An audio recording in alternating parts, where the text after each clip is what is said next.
Fantastic, and I started muted. That's a great way to start. So welcome everybody. Today we're gonna be watching some raw fill because that's what you guys said in chat. Let me close that poll. And we're gonna be watching some raw fill, and then we're going to be doing the debunkening part 2. So yeah, we're gonna watch that stream where he talked about debunking years of slander, and we're gonna debunk that. Let's see if he started yet. Nope, still music. So recently, I don't know what's been going on with him all that much.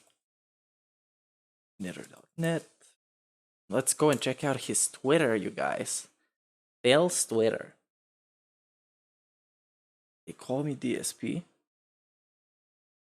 Yeah, Mr. Alex, I did start muted. That's an epic gamer moment. Well, you know, better muted than being on the whole time. That's some wisdom. Now, DSP's recent tweets been trash. Yep, that's terrible schedule.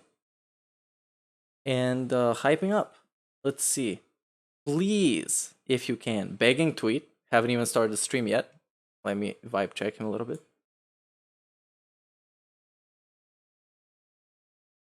Alright, this music is not... Alright, now, please, if you can, swing by and support the stream, as I need your help this week. Thanks. Epic. And hyping up in his schedule, I think this also featured begging. Let's check it out.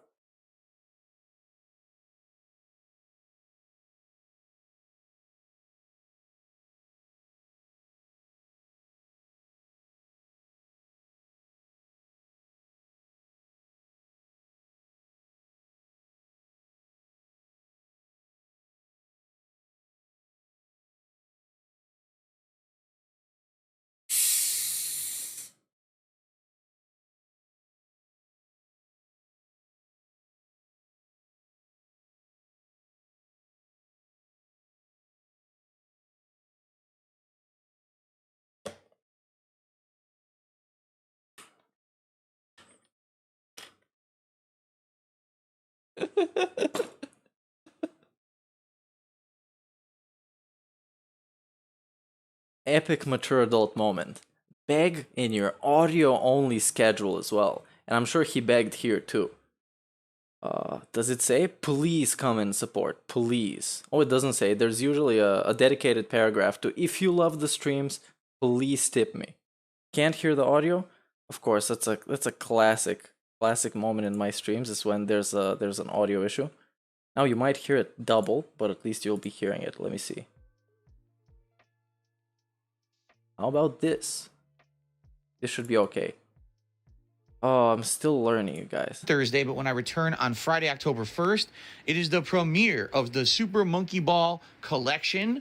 Is this on the audible? first stream at 10:45 a.m. and then my weekly throwback late night session of Street Fighter on the late stream at 6:45 p.m.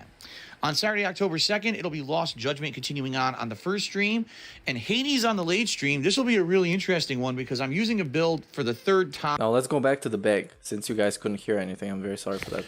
Hello everyone, Phil here, and let's talk about Deep sigh. Hello everyone, Phil here.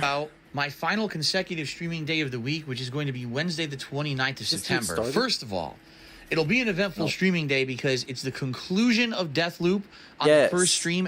Yes, we fixed the audio. Now I hope you don't hear it double, because sometimes that's what happens. Because epic technology moment. Amar Vance in chat says, Bird App beg segment. This is only one of 2 beg segments, and there's probably... Oh, there's a second... Oh, this is 2 seconds. This man... Oh, what the fuck. And thanks to everyone who chilled and supported. Very nice.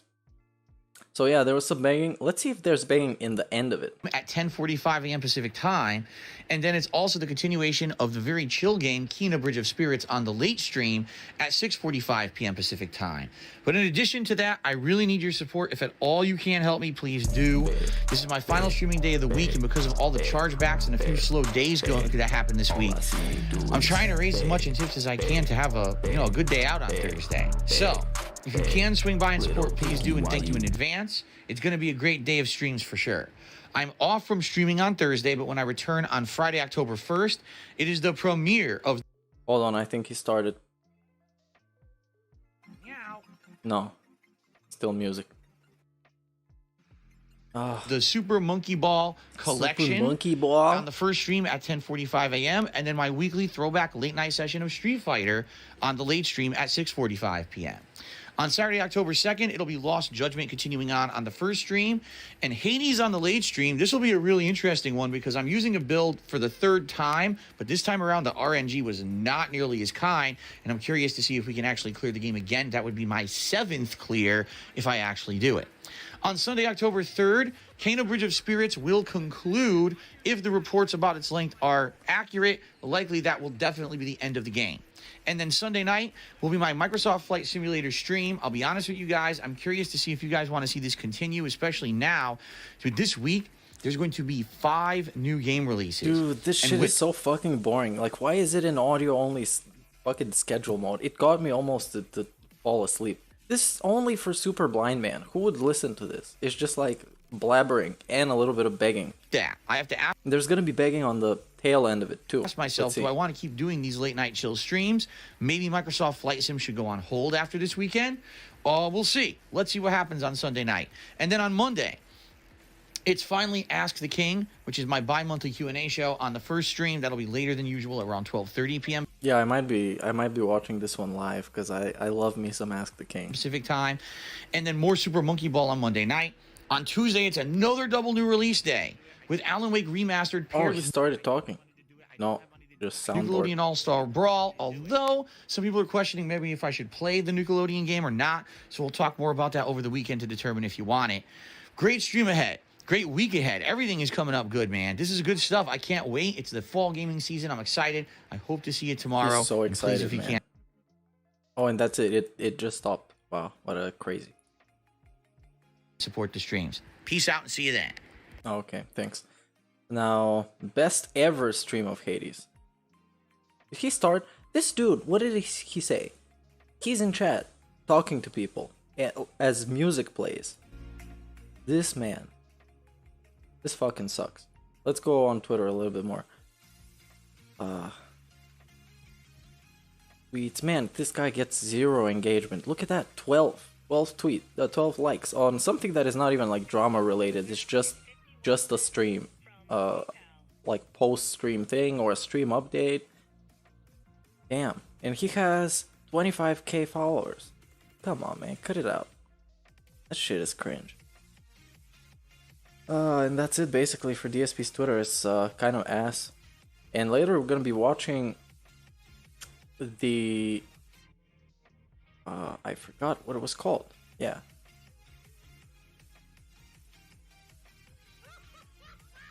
Let's go with this. And this Tavin's video, very chill video. And this is his original thing. But this one is a far better video. And it has way more views. Of course, big ups, Mighty D. Can't let us down. Because it's this almost 2 hours of complete bullshit compressed into an hour of complete bullshit and some debunks. So we might check out this one. And bad news and debunk. What is this? Something bad happens to Phil and something else bad happens too. Wow, what a coincidence. Almost sounds like it's DSP. He's still in chat. And I have to lean like this because I have to look over my laptop on the TV. Yeah, and he's like texting with people in chat. What the fuck, DSP? Start your stupid stream. What are you waiting for? Flash poll. Which of the upcoming October releases are you most excited to see me play?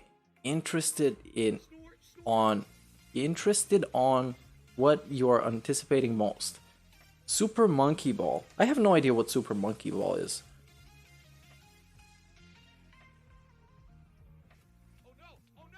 Super Monkey Ball is a series of arcade platform video games. Alright, I've never heard of this one. Legit. Oh, it's with this monkey. Yeah, okay. It's some Nintendo stuff. What else do we have? Alan Wake, Nickelodeon All-Star Fighters, which looks like a pretty cool game. Alan Wake is a remaster, so I don't know why people would watch him play that. And Far Cry 6 is pretty much one of the biggest releases of this fall. So obviously, that's gonna take the most votes, but it's pretty close. And again, on this one, not very much engagement. Even though almost 700 people voted on Twitter, it's kind of, you know, if you see a poll, you just click the thing that you like the most, and that's kind of how it is. You don't really sit there and think about it. So yeah, very nice, chill Twitter. It's just Jasper's face all over the place. KingofHate.com.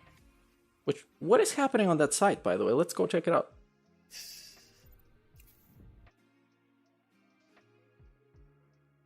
Now, news and announcements. Claims about doxing. Wow. Let's see what that is all about. Very interactive thing. There's a group of people out there basically saying that Phil and this forum are in the business of doxing people. So this is KG. He's a big enjoyer of DSP's content for quite some time. There are reasons for people wanting to hide their personal information, like when you don't want your address public because of an abusive ex-boyfriend or husband. Okay.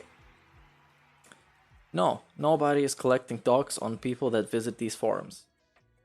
But didn't you take down the subreddit, the r/DSP discussion? Come on, don't lie. And there's a Kiwi Farms post, apparently King of Hate docs thread. And yeah, okay, this is some dumb shit. Some actual very exceptional high level operations.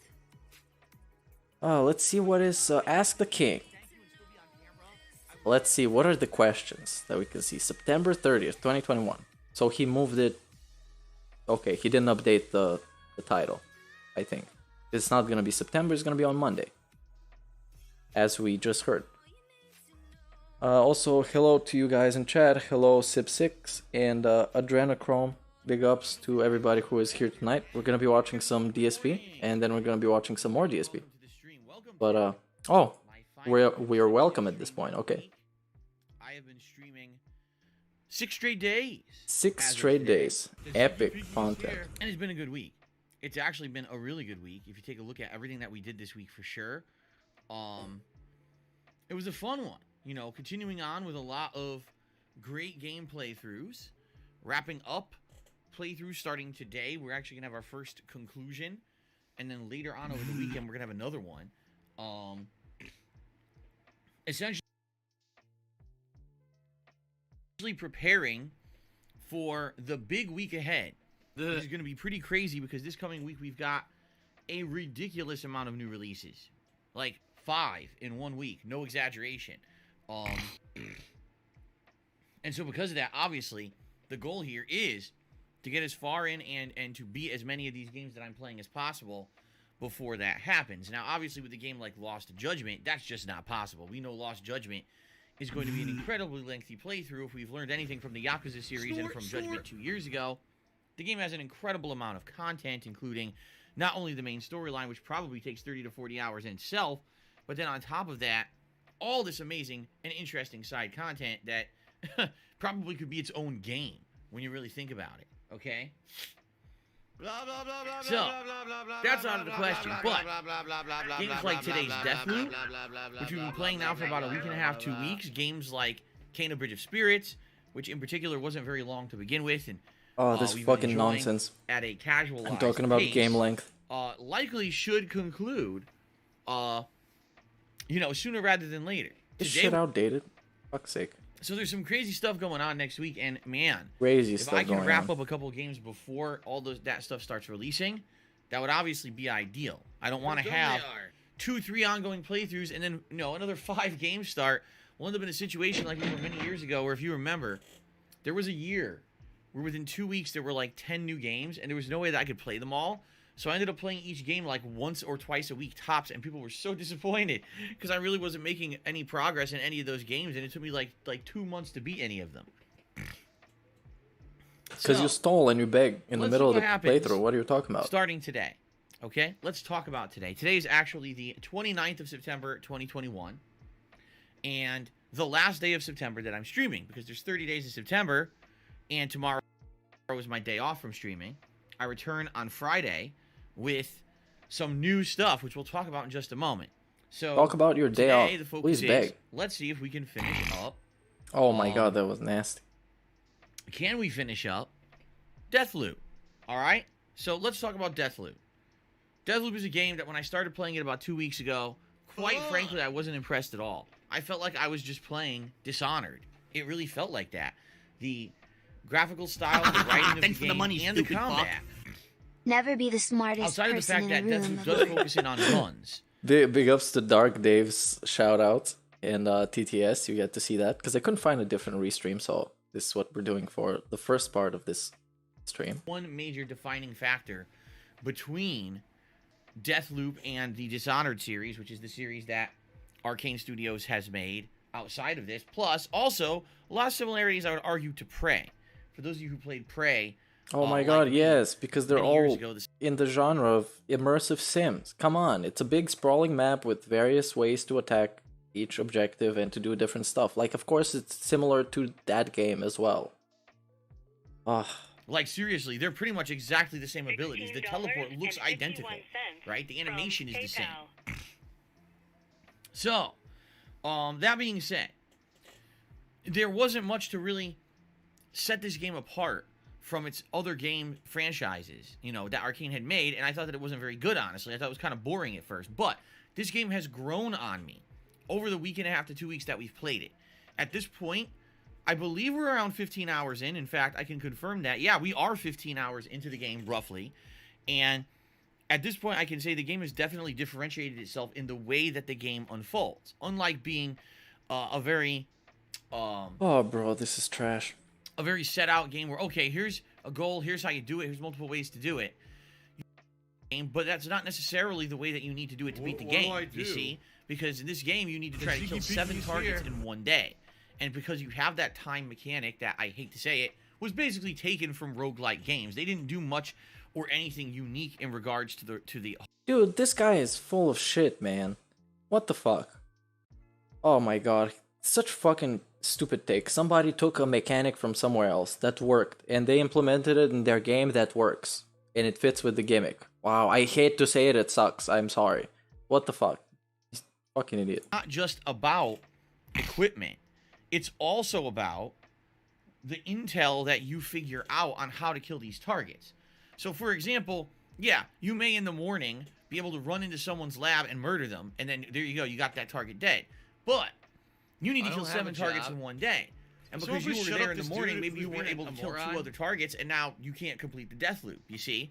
So what you need to do is go through the game multiple times, over and over and over, figuring out different intel by searching different areas, and or by completing certain assassinations and tasks to figure out what is the perfect setup. So, for example, originally there was a guy named Frank who was at a radio station, and you go in there, you kill all his minions, you kill him at the radio station, boom. Yeah, okay, no spoilers.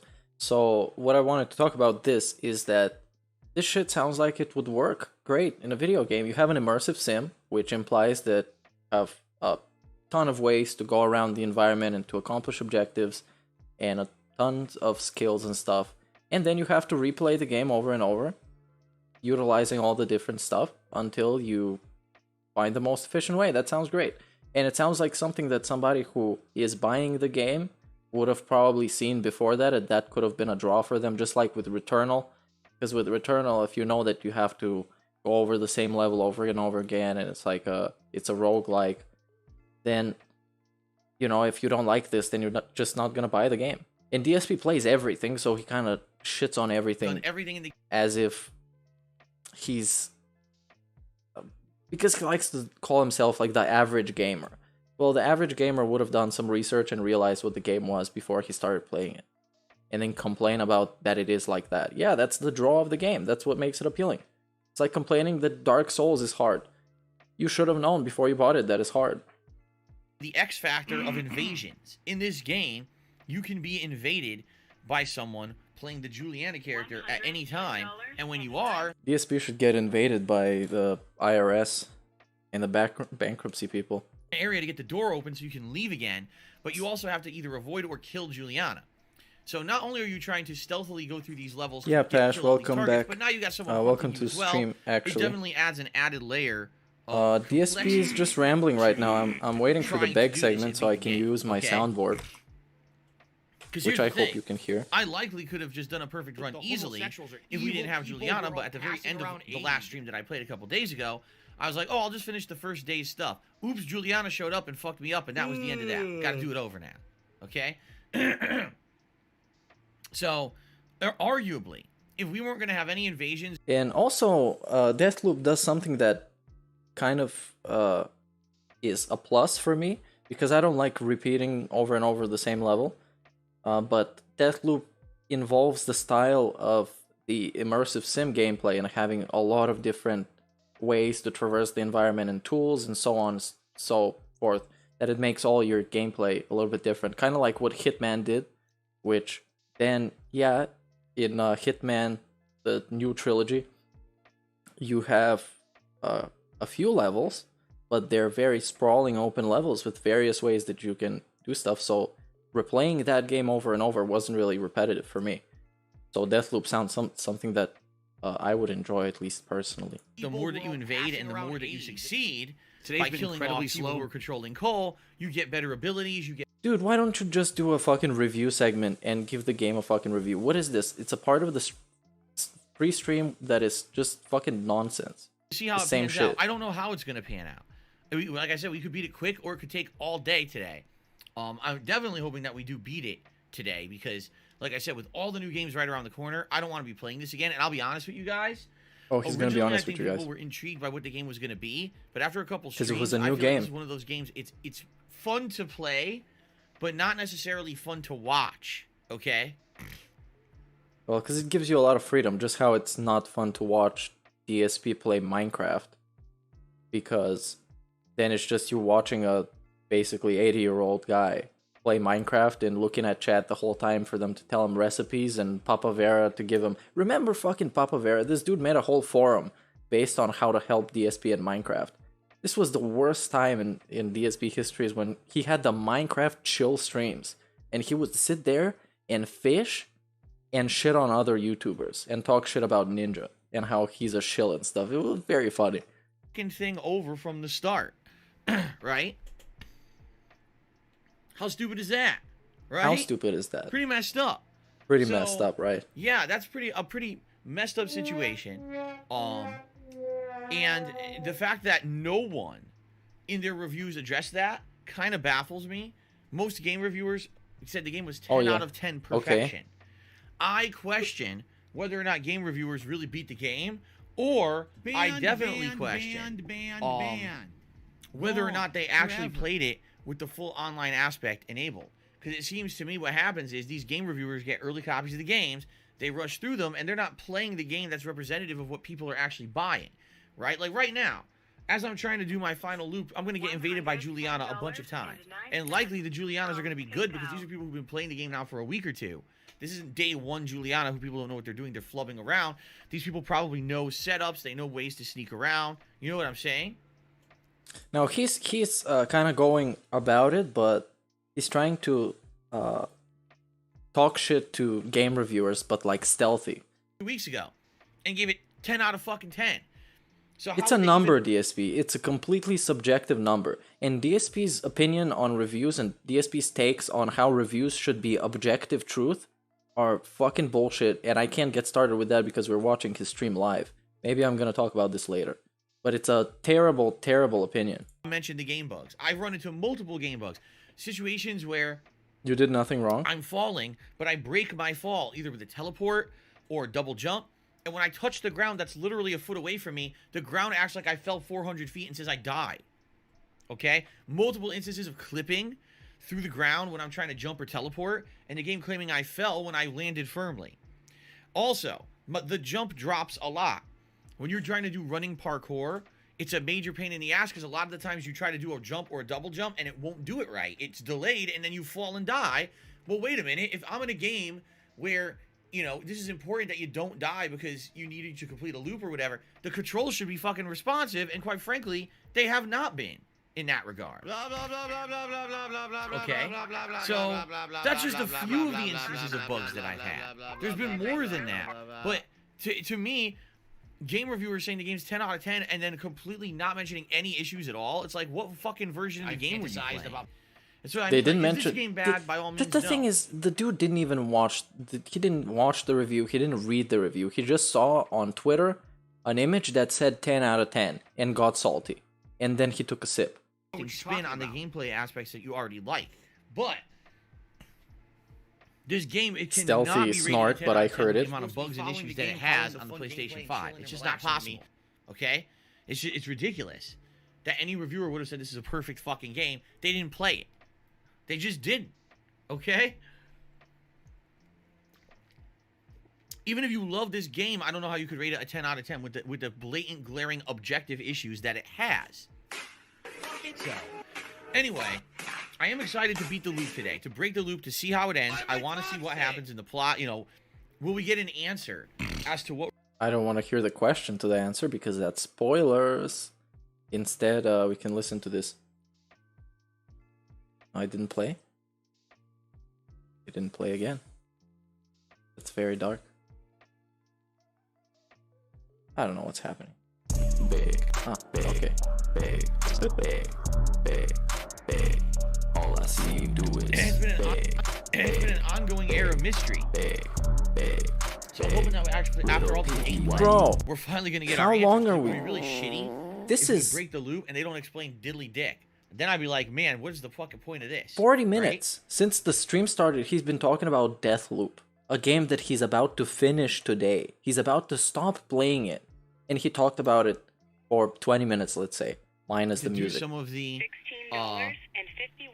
invasions with Just start begging already. That aspect of the game is as well. All right, I seriously don't think that I'm gonna dislike the game by the time I beat it. I've played it now for 15 hours. I'm having fun with it, but how anyone could say this is like game of the year material? Again, it's funny. The other thing that's funny, and I said this before, I'll say it again. Isn't it funny? Rant? When Let's go mainstream rant. media all of a sudden starts saying a game is perfect, every media outlet says it together. Isn't that odd? No. How is it? No, it's just a big release in a year where hasn't been a ton of them because of COVID and people are bored at home and they want a big release to hype. Come on, it's not that fucking deep. You don't have to buy into the marketing. Just watch somebody else's review who you think is objective and who has 5,000 subs. They're far more honest than everybody else. Or watch Zero Punctuation. Board all the issues and claim they didn't exist to put out their 10 out of 10 reviews, right? I don't know, man. Like, listen. Maybe they didn't have an issue with that. I don't know. DSP plays in a very different way, as in stupid. Reviewers, seriously, I can't imagine. Even though game journalists, come on, they have a reputation for themselves. So, anyway, that's the deal with the first stream today. Oh yeah, by the way, Jack Christo in chat says WWE Champions 10 out of 10, which got me to think, why would DSP whale all that money on that game without acknowledging the actual issues that exist? So he essentially gave it a 10 out of 10. He gave that game more money than I've ever spent on games.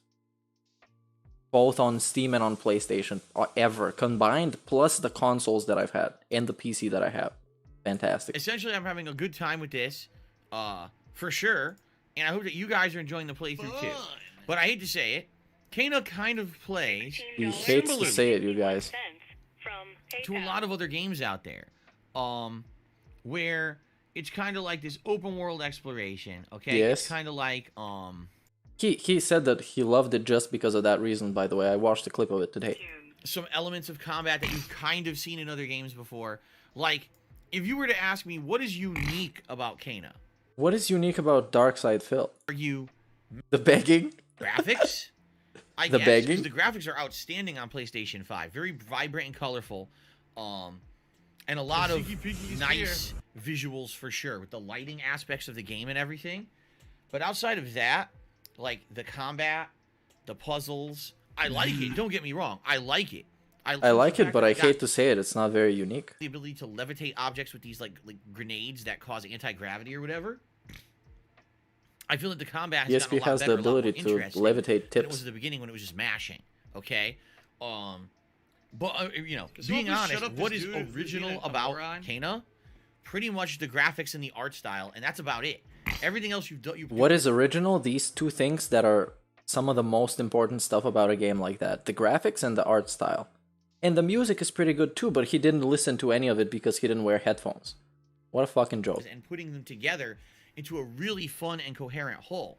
In fact, I would kind of argue, if you want to compare a game to Kena, I would say Horizon Zero Dawn. What?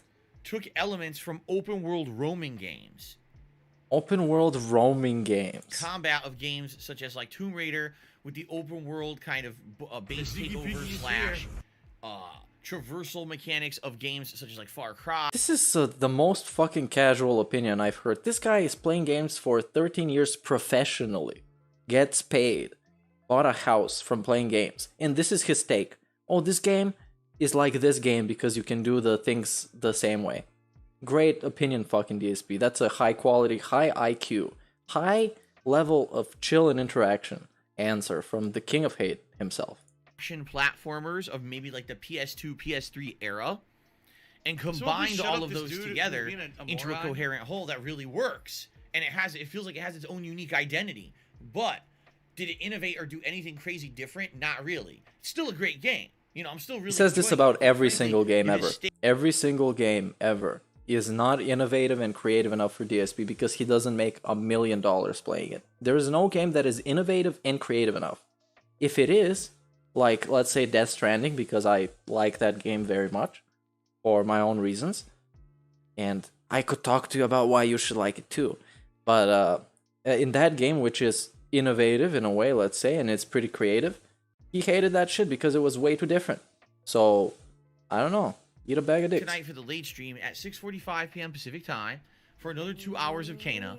Yeah, I'm not going to beat it tonight, even though a lot of people said the game's only 8 hours long. And you fucking idiot. Hyping his stream of the game right after he said, well, I like it, but it's not very creative, it's not very original. Like, what the fuck, man? Nice shooting yourself in the foot. These tools to open up some cave. Once we open up that cave, I guess then there's one more location to go to, and then we've cleared out this second half of the game, and we head into the end game. I have one more major stream of this my balls. coming up later this weekend on Sunday, and I predict that major stream will be the conclusion of Kena Bridge of Spirits. Okay? That's what I'm thinking.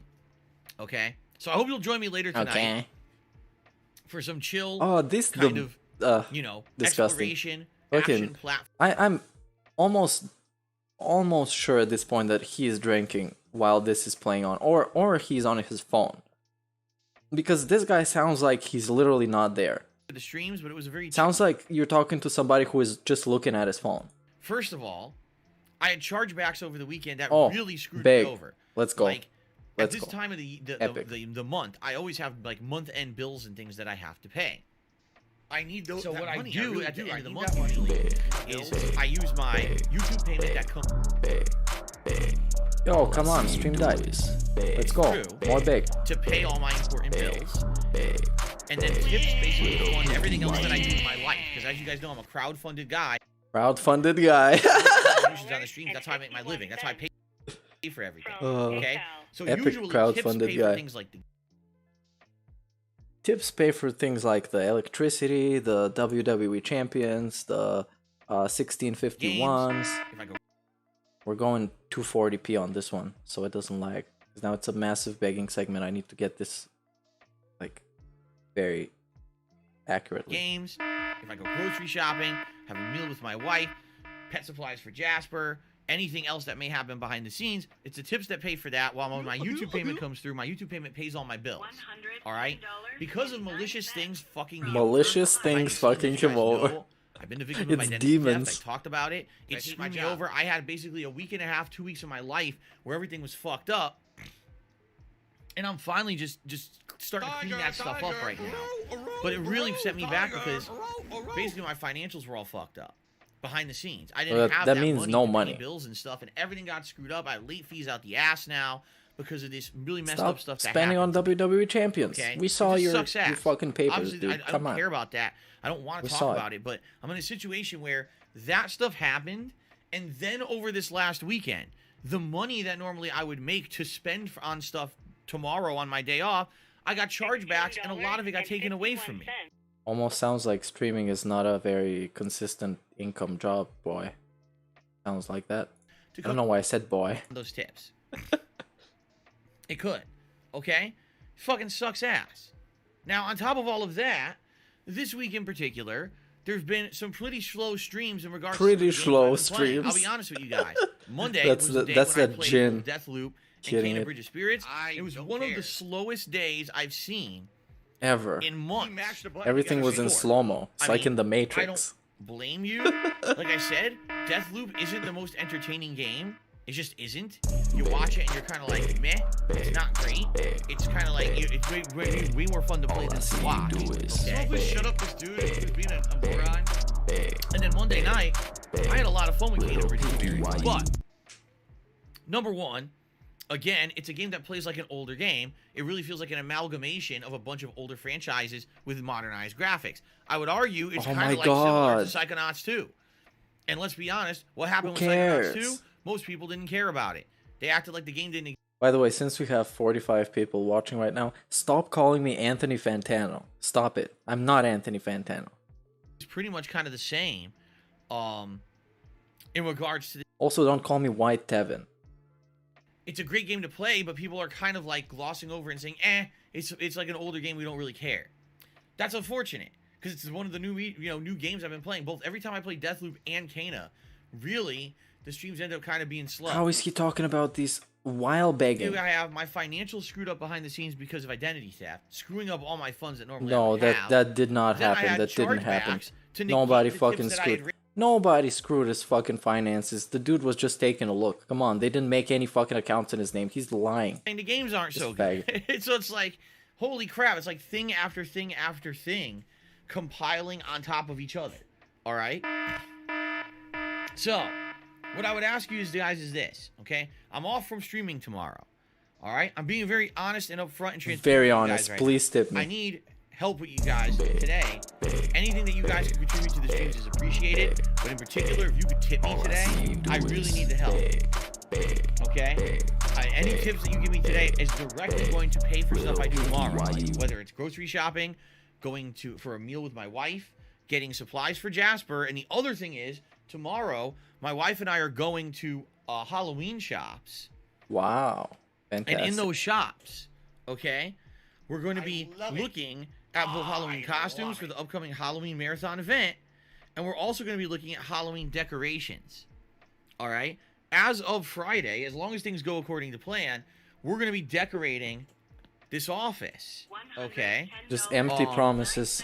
So that was It's gonna be like every year. It's gonna be the same fucking decorations in like one new plushie. Come on, this is bullshit. Can't do that, if basically I don't have any money to do it. It sucks. I don't want to have any money every to single do it. decoration that I had last year, but that may be the situation I'm in because of this fucking shitty thing going on, man. It just sucks, It is what it is. So worst case scenario, I will still have decorations for the month of October, but it's just a shitty situation where I was hoping all week things were going to kind of turn around since the chargebacks on Sunday. They have not.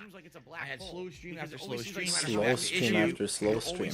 I actually expected him yesterday to make up for the money that he didn't raise the day before that, but that didn't happen, and I'm very, very surprised. For the next couple of weeks. All right? I shouldn't have to do that. I shouldn't be fucked over with money that I raised, but I am. Okay? And what that's going to do now is that's going to put me back for the next few weeks where I'm supposed to be paying things like my internet bill, my dues, things like that. My dues. My YouTube again. Pay my dues. 3+ weeks. And the situation. Pay my dues. He's talking like a fucking drug dealer, man. Gotta pay my dues, man. Come on. New games coming out. Okay? All these new games. All these new games. We've got, as I've told you guys, Super Monkey Ball coming up on Friday, 2 new games on Tuesday, and then in that next week, like another 2 new games. All right? So that's money that I have to drop on those games. The good news is I do have some credits left over. Some credits? So some of those games I'll be able to get, from the digital networks without spending money, but I don't have enough to cover all of them. That's a lot of games to be covering. I don't have money to do it. I don't have money to do it. I don't have where I know I have to spend money on those. I don't have money to do it. I'm going to basically kind of flying by the seat of my pants here. Okay. $110.09 and from Apple iTunes. you know, it is what it is. So, please, if you like my content, all right, if you're enjoying the streams, if you're having a good time with them, please support the streams with tips today. There are definitely other ways to support. If you want to become a channel member, if you want to do a super chat or super sticker, those are the only ways that you can support the channel. That's okay. I'm not going to say, oh, gee, don't do that. Oh, gee, don't do that. Please don't give me money. I appreciate all contributions and all methods of support. If you do a membership or a super I chat love or all super sticker, contributions, those are things that are man. going to help me out long term for the channel. But right now, I definitely need the help with tips. All right? I definitely need the help with with tips. I already see Snort? people in the chat who have basically reveled in the fact that I've been through a really stressful time this last month. I would turn up the quality so you can see his chat, but fuck it. You know, I had gonna start lagging. Essentially committed identity theft on me and did a bunch of fucked up stuff in my name and fucked up all my financials. And they sit here and they do what's called sneak dissing. Sneak okay? dissing. They sit here and they say, "Oh, I'll become a channel member." He must have heard my rap song. Another sentence, I'll say something that's, you know, meant to insult Phil, or here's what they'll really do. Yeah, and you're They'll taking try and it. make this stream Stop being a sound bitch. obnoxious, so that people who are actually fans get turned off. So, for example, right now I'm doing a segment where I'm explaining everything going on and that I need some help. That's all well and good. You want to know why that's well and good? Because it's my stream. So it makes sense for me to do so. But then I'll start playing the game, and these idiots will start posting up, "Oh, everyone's got to contribute. Everyone's got to tip Phil. Everyone's got to do this and do that." Everyone's gonna tip Phil. I love know that. They know these chat comments are my favorite, but let's listen to this purposely first. for me to start playing a game, so I can't do anything about it. And then they start fucking doing that, and what that does, that turns off people. Turns people off. You were horny, now you're not horny anymore. On the stream. Then they complain to me, why does the stream sound like it's constantly just people talking about funds and fundraising and stuff? You're right. Is that what your stream's about? Nobody else. Nobody fucking else talks about money more than this fucker. Shut up. All right. So it's this simple. If I see that today, for the money, stupid fuck. No exception. Take Snort Boy If for I a see people who nice day think that out. this is their Instant channel, ban. it's their job. Don't even be try to, trying. You know, convince people to contribute, you're banned because that's against the rules. It's my channel. If I want to ask for help from my viewing audience, I can do that. He's like It's not 4 your years job old. It's my channel. It's my channel. to do that. This guy. Okay. A Sound lip good? smack? Sound good. I hope you Yes. understand why I'm laying down the law in this regard. Also, I love how I have two chats on my screen, but at least they both work. So big ups to the chat. And I'm gonna read out some chats after this segment. Is shitty because I was just trying to have a chill time with you, and I got a bunch of people in the stream chat constantly talking about, "Oh, Phil's tips are low. Why are Phil's tips so low? Why is no one supporting?" It Phil?" gets to him Fuck so stupid hard. Shit. So It's like, hard. okay, the tips are low, then you tip and shut the fuck up. Phenomenal, classic DSP moment.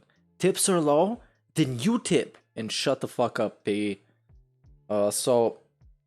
This we can actually pause it and talk in real time. That's the new way of watching the DSP streams, but I'll just let it play so we don't go way too back. Stop trying to derail the stream and make everyone else feel bad because you're actually a troll in disguise trying to make my Troll in disguise. Transformers. It actually gets to him more people making fun of how little he makes than him actually making a little money. I'm pretty sure about that. You know, like a place that this is what it's all about. It's not. Okay? So at this point, you know, I've really lost my patience this week with this He kind of lost his behavior. patience. Especially because this is a time when I really need help with tips badly. I'm trying to raise as much as I can today so I actually have funds for my day off tomorrow. And I got to put up with this shit already. I'm seeing it in the stream chat. I'm like, nah, that's enough of that shit. Okay? So the moment I see it, Thanks for the I'll money, just take care of it stupid fuck. myself. And, Hey, you know, Phil, same thing, moderators. I check know we have this a few out. moderators here on the stream today.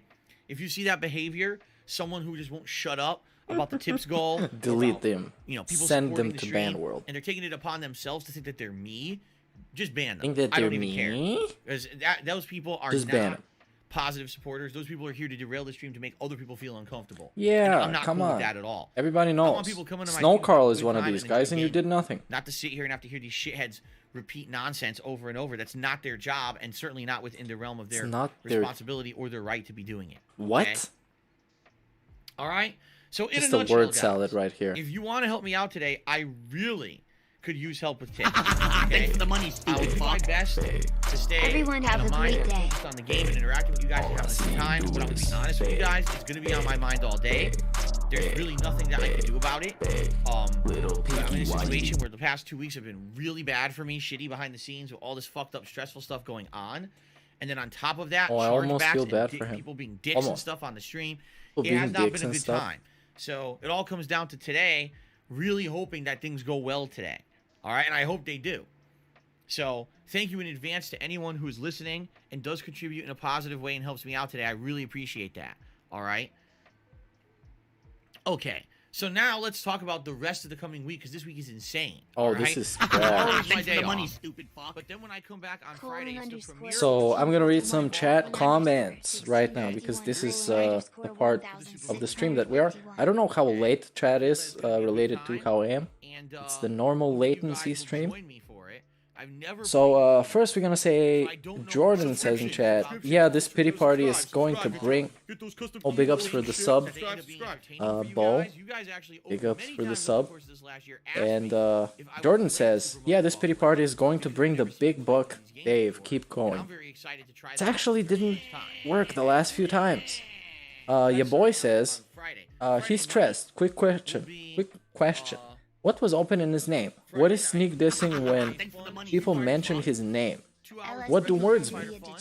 I don't think anything was ever open in his name. I don't think anything has ever opened in his name. When the dude hacked him and got access to his account, I don't think he opened anything. I think he did try and get access to something else, but nothing was open. So I don't really know who he's paying money to do some security stuff for him. I don't really know. I don't know. It's pretty dumb stuff. Pretty dumb stuff. Which would make it the win number 7 out of 10 to beat the game and see the true Oh, ending. this guy is so fucking boring. And Christina says he wants people to feel sorry for him and then act like a jerk. Yeah, pretty much.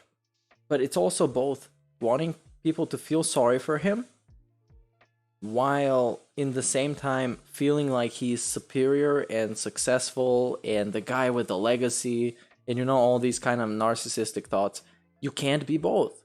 You gotta pick one. You're gonna be the beggar who needs your help day to day, or you're gonna be the successful guy who is the king of hate and who is badass. I don't know, you gotta pick and you gotta stick to it. Stuff that I've been playing, in particular, the stuff that I've played as a result of getting Some more gameplay nonsense. I like how this stream is literally not about gameplay at all. Like, I don't care about anything to do with games that he has said. Something that he said about video game reviews, wow, that I thought was pretty dumb recently was, I don't think he said it recently, but I thought it was pretty dumb. Now, he said that reviews are supposed to be an objective measure of the game. An objective way to determine how good a game is. And he's wrong, because every kind of review ever is based on your subjective opinion. Yeah, it could be a very educated opinion, as some critics are, like Mark Kermode or what was his name? Dude that died. Jesus Christ. Yeah, anyways, dude that died. He was a very big guy. Somebody in chat can tell me if you can remember. Anyways, you could have a good opinion on something that makes your review more worthy and more valuable.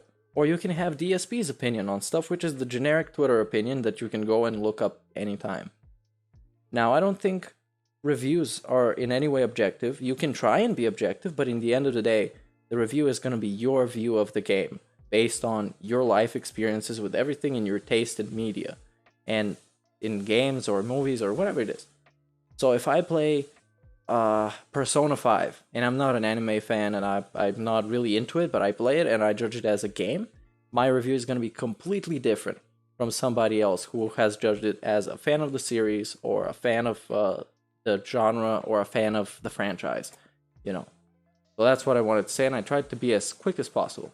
Now I'm gonna take a sip. Let's go back to Dave. We'll see. Folded But hands. Sunday K, night, I wheelchair feel, symbol. will kind of be a stream where either we say goodbye or we just put it on pause. Because I'll admit, I really No, Jack Christo, I don't mean Total Biscuit.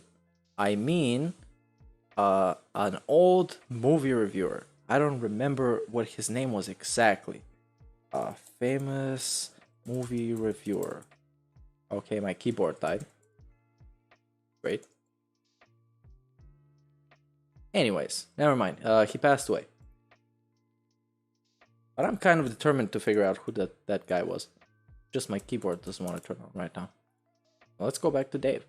I forgot. no, it's you Ask the didn't, King. you It's my bi-monthly Q&A Oh, it's show, Ask the King. Very exciting. where I answer your questions. And you guys can ask questions Mark my right now fucking words. for Ask the King.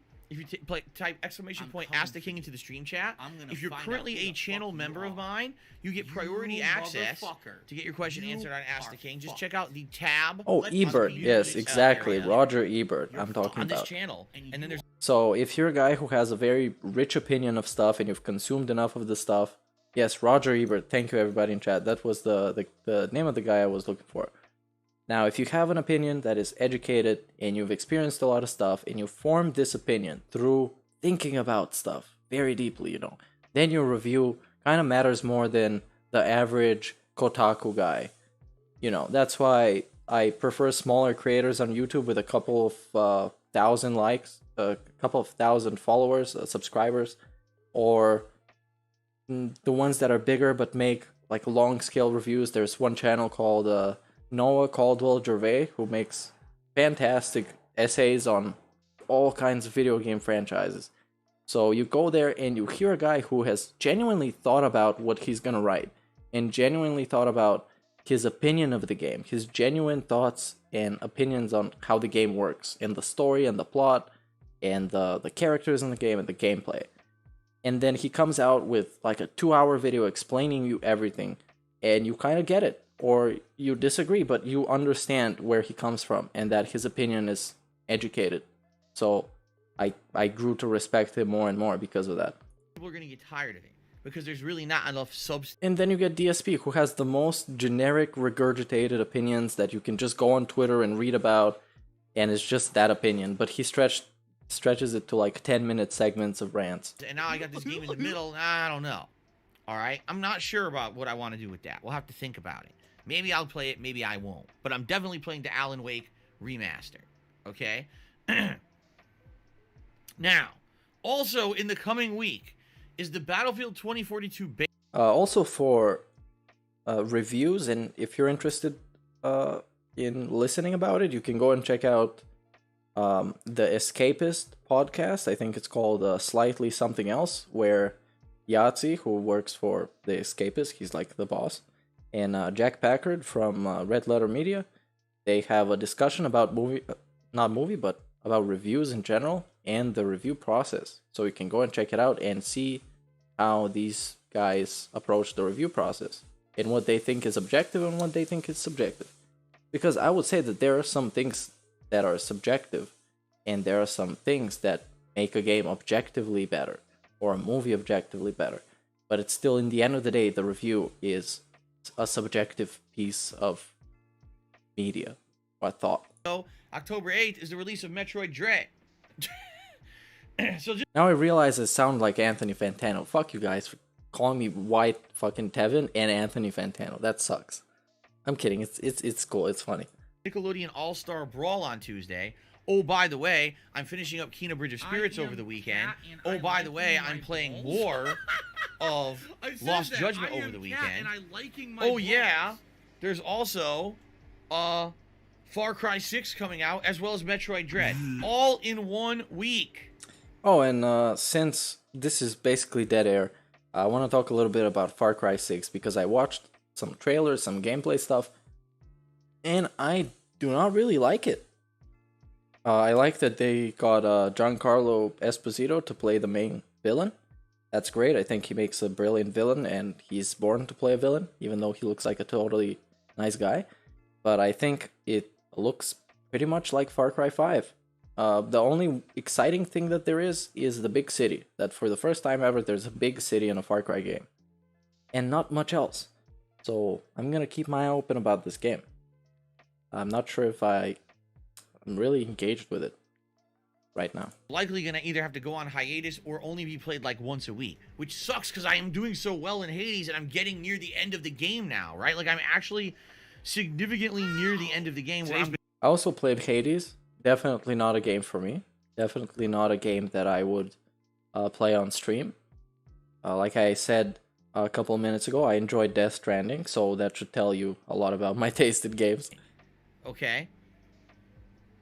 So this will be pretty crazy. All right, it's going to be a pretty crazy week. It's going to be pretty fun. I'm excited also because, as I told you guys, starting on Friday, it is the beginning of my October fall Halloween festivities all month long. My decorations will be in place behind me. In fact, just to show you, right behind me here, all here. Whoa, there's going to be Halloween decorations around me. I do it every year. Amazing. And they'll be all behind me. Different this year. It's the Why? best streamer ever, this man. Chair, which is very different. Why do people hate on it? Stupid love seat. Last year it was No, the stupid Phil. brown chair. It's not This called year I Super tried Spank My Monkey Ball. to do stuff Put your pants with back on. decorations because of the way the setup is now in the office is more open. So it's going to be pretty exciting to see what I can fit back here. There's also going to be new animation. Oh, Here's new the thing. animation, new colors, whatever. Here's the thing, because of the craziness of the stuff going on in my life this last couple of weeks, I have not had a single chance to go out to a Halloween store and see what costumes are available. Last week, I was supposed to do that, and instead I sat at home all day with companies trying to deal with my identity theft, okay? Victim So I didn't get to go segment. out last week Let's like I go. normally would, which is really messed up. Jesus Tomorrow, Christ. I'm hoping for a more normal day. Seriously. Tomorrow, I'm really hoping things will be semi back to normal. I'll be able to go out and do the things that I need to do on my day off, including going to Halloween stores. I've been smart with my money. Okay? Blow all the money that I made. So, tomorrow, not only should I hopefully have everything decorated and nice for Friday, but also have an idea of the Halloween costumes out there.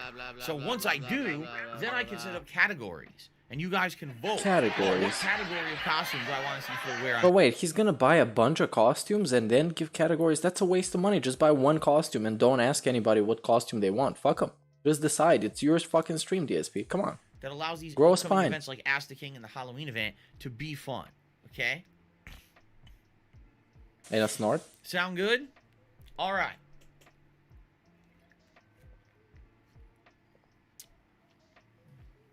And by the way, no, someone's like, oh, what did they do? How much did they steal from you? How much you did really they think I'm steal? gonna They didn't do anything. They just took a look and exposed his ass. I had to lock down everything to the point where I had to contact all the credit bureaus and say, hey, my information likely has been leaked everywhere, and I want to lock down on everything. If anyone tries to do anything in my name, I need you to contact me directly so I can tell you it ain't me, and then we can shut all that shit down before someone tries to do some screwed up stuff, you know? It's just a fucked up situation, man. It is. When stuff's already been done in your name without your permission, and you're just finding out about it after the fact. What's been done in your name? Come on, they just tried one little fucking thing. They tried to open up some kind of dashboard to be able to see where the money goes. Because of that, my credit is already terrible. No, so that's they couldn't fucking really bullshit, do that much. man. You know what I mean? Like, Yeah. they couldn't open up a million accounts. Not a million. They didn't open any. They didn't try to open any. What is this gaslighting segment? This is a delusional segment. What is this bullshit? Because it could have been way worse, but it's still really bad. You know? When people impersonate you to do multiple things that are messed up in your Like name. what? To try Like to what? ruin Expose your your ass. Expose this dude's ass for begging the wheelchairs to spend money on literal WWE. Not even gambling. Not horse racing. Not fucking blackjack. Not fucking poker. WWE champions. Bejeweled. Fucking Candy Crush with Sweaty Man. Very nice. Great content. Very chill. fucked up. So Very fucked up. I don't wish this on anyone. I really don't. It's been some of the most stressful time of my life now these last few weeks with all this shit going on. And you notice I don't talk about it much on the streams because I don't want to sit here and blab about it and complain at the same time. No, you don't want to talk about it because you know what was exposed. You know what was leaked. What was in there. 1651. Come on. Okay. All right, guys. So let us talk Oh my god, more talking. about a few ways that you can help me out. And Oh, okay, let's beg. talked about the best way to help me out today is by tipping me. Beg. I need the help with tips today. Really, Beg. as much as you know, I appreciate other contribution methods. Beg. You guys can tip me today would help me out more than anything, and I really appreciate if you go out of your way to do so because I need that help. You can tip me by either typing exclamation point tip in the chat, or You guys, please tell me that you can hear the soundboard when I play the Beg song. Because I'm so hyped every time I play it, and I'm not even sure if it plays out because of the recent sound issues. So just say something in chat if it it's works. going to help me more than anything, and I really need the short-term help.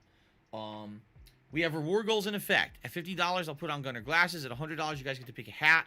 All hats are eligible today. I don't care. I just won't wear headphones today. Seriously, like, I need the help so badly that I don't even care about the headphones. I just don't. I want to beg so much that I don't even care about the headphones. I need your money. I don't care about headphones. This is how dedicated this man is. Mega dedicated. 50, then I'll wear a vest of your choice. And again, all the vests are eligible. The red, the platinum, the denim, the gold, all your most favorite vests. Guys, it would really be appreciated. Really We be haven't hit appreciated. these goals in days. All right? Like I said, starting on Monday, things slowed down, and like, I don't know what to do because of the situation. Yes, it Normally works. wouldn't be a big Yes. deal. Big ups Maybe to everybody who once this confirms. is just unbearable, It would be a massive pain in my ass if I had to check if Again, it if you works. can, please do. Let's just do shout outs and then we'll get started. I'm just fucking tired of gabbing. Okay, I wanna fuck just- shoutouts. We don't care about this. Let's go to the debunkening. And we're gonna watch the compressed version. This version is the best one. Because if you watch DSP's version, there's a lot of meandering and bullshit. So let's just start from the beginning. I know last time we started it, we went a little bit in, like maybe 10 minutes. But fuck this. Let's just watch this whole video.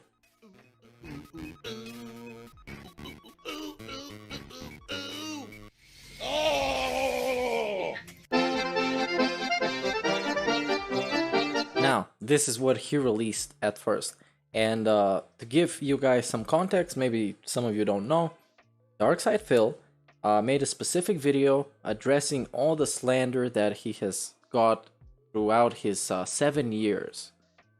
And that's what he says in the tweet. So come join me as I run down the shit list of lies and tell you the truth about each one. Now, you heard this from the horse's mouth, hint hint, as in you can see his tweet. Actually, you can't see it because I have his DSP from Fallout on the screen. I'm sorry for that. Now I'm gonna delete him. Now you can see. Perfect. So you can see he decided to debunk everything, and today we're gonna go into checking out if he actually managed to do it. Spoiler: he didn't. It was a massive failure. But we're gonna watch this video that actually has the debunks in it, and we can go a little bit deeper if necessary. But this is mostly just watching this video because it's a 1 hour video. It's gonna be a lot, and I'll be talking about it as we go along. It's not just a Jinx style reaction video. In the past couple of days, But of course, if you The internet- if you would like to watch this video without me, you can go check out this link, and then you can just watch it.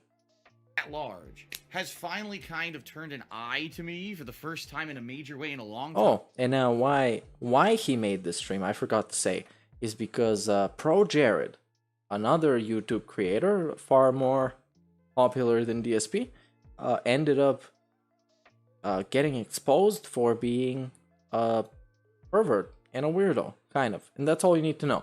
And DSP made a tweet about him because Pro Jared made a tweet when DSP jerked off.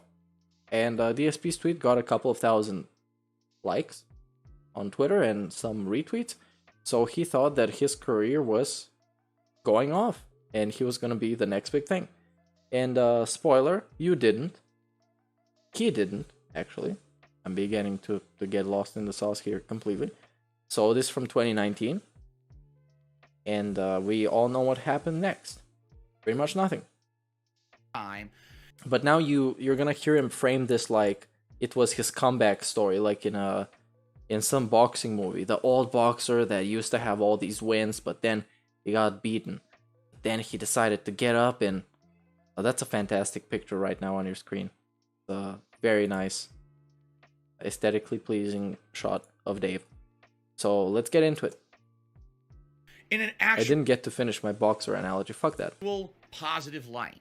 Now, this video in stream is not going to be about that.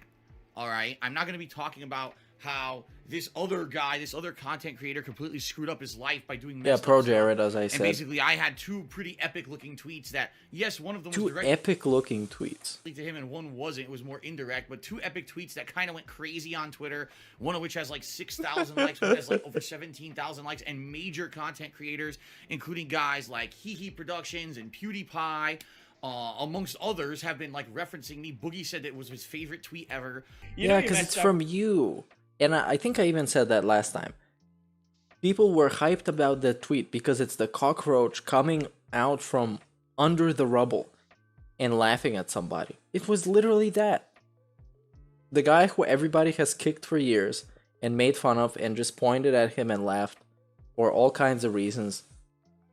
Now, he comes out and he has his redemption story, which is not even a redemption story. He just made fun of somebody who got his dick pics out. He was also dressed as, I think, Sailor Moon. Very, very spicy stuff. Stay away from that content. Also, today we learned that Kat, you all know Kat Burnell, Kat's sister was in an adult movie. You can go to my Twitter, I guess, to see it. Maybe I retweeted it or I comment under it. But if you want to find it, you can go there. You can go on Kiwi Farms. You can go anywhere you want. But yeah, I think it's pretty feels bad, man moment. When DSP, out of all people, drags you on Twitter. You know you messed up when Yeah, here, that's exactly what PewDiePie says. DSP out of all people. DSP out of all people, and this is the tweet in case you didn't know. Now DSP, when he jerked off back in the days and 2016, Pro Jared tweeted at him, "I took a wrong turn on the internet and ended up reading DSP hilarity. Ha ha ha, whoops." And then DSP comes back years after the fact. The guy who never holds grudges come back to retweet somebody like 3 years after this shit. What is it? 2019, yeah. 3 years later to say, haha, now you got exposed. Took a day off from the entire internet, but hashtag Pro Jared hilarity was at the top of everyone's Twitter feed. Haha, whoops. Come on, man. P out of all people drags you on Twitter. This is the first time in years. And you can see that he was so genuine. Guys with two names in chat says, can we watch together? Obviously. Of course, let's watch this together. That's why I'm here. That's why you guys are here. Now, you can see that DSP was honestly thinking that this stream is gonna just fix everything. And he wouldn't be known as the guy who jerked it off on stream. He would be known as the guy who had a redemption story. And now he's the best streamer ever. Even though he didn't really change, he just said a bunch of things weren't true. That anyone has really come out and said anything positive about me, because sadly, as you guys and gals know, if you are longtime fans of mine, there's a lot of bullshit and slander and all kinds of crap about me all over the internet. All right, people are like, I guess it's not Hee Productions. They say it some other way. I have no idea how they say it. I never saw it before. I'm just saying, big content creators, all right, have been referencing me in a good light. And I'm like, this is a great opportunity because I've got over 2,000 no, DSP, no. It's not in a good light, not at all. They were referencing you still in a bad light. It's just the thing that you were making fun of in that tweet was kind of worse. That's the thing. That DSP just jerked off on stream. You couldn't see anything. You couldn't see his fucking dick and balls like you could with the Pro Jared stuff, which was fucking horrific. Don't go looking out for it. It's not a thing you want to see. That's all I'm gonna say. followers. I've got hundreds of new followers on my YouTube. Oh, guy with two names was talking about Kat's sister. Oh no. When he said, do you want to watch this together? It's not a great watch. It's actually relatively very boring compared to other material like that is out there. It's very boring. Channel. I know people are going to be coming out to check out streams. And if they don't see that. Now, let me debunk real quick this first point. Now, they're gonna come check out the streams, but checking out the streams and people deciding to support him, which is to tip him, is a very long process. Now, when they check out the streams, they could be a complete stranger and they're gonna see a slideshow, and they'll have no fucking idea what's going on, because that stream should have started 20 minutes ago, and it's still a slideshow. Now, what this random person is gonna think, most of the time, 90% of the time I would say, is just to close the tab and go away, because that's it, that's all. Or what they're gonna do is they're just gonna look up DSP Gaming, and what's gonna show up is all the, as he calls them, slander videos. But it's gonna show up all the videos like mine and all the videos like Mighty D and everybody else. So that shit's just is gonna show up. So good luck drawing people in, I guess. When your first impression of a stream is terrible, then you can't draw people in. It needs to be good. And it's a very hard thing to get right, but it needs to be good if you want people to stay. Just like with any other business.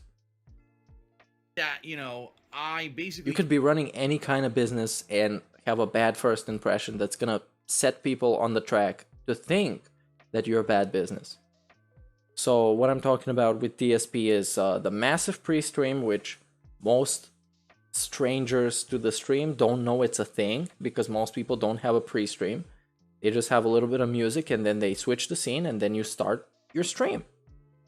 Then what else? You could see the troll segments where he talks shit about trolls, calls people mentally ill, calls people stupid, idiots, assholes, morons, mentally ill, and all kinds of stuff.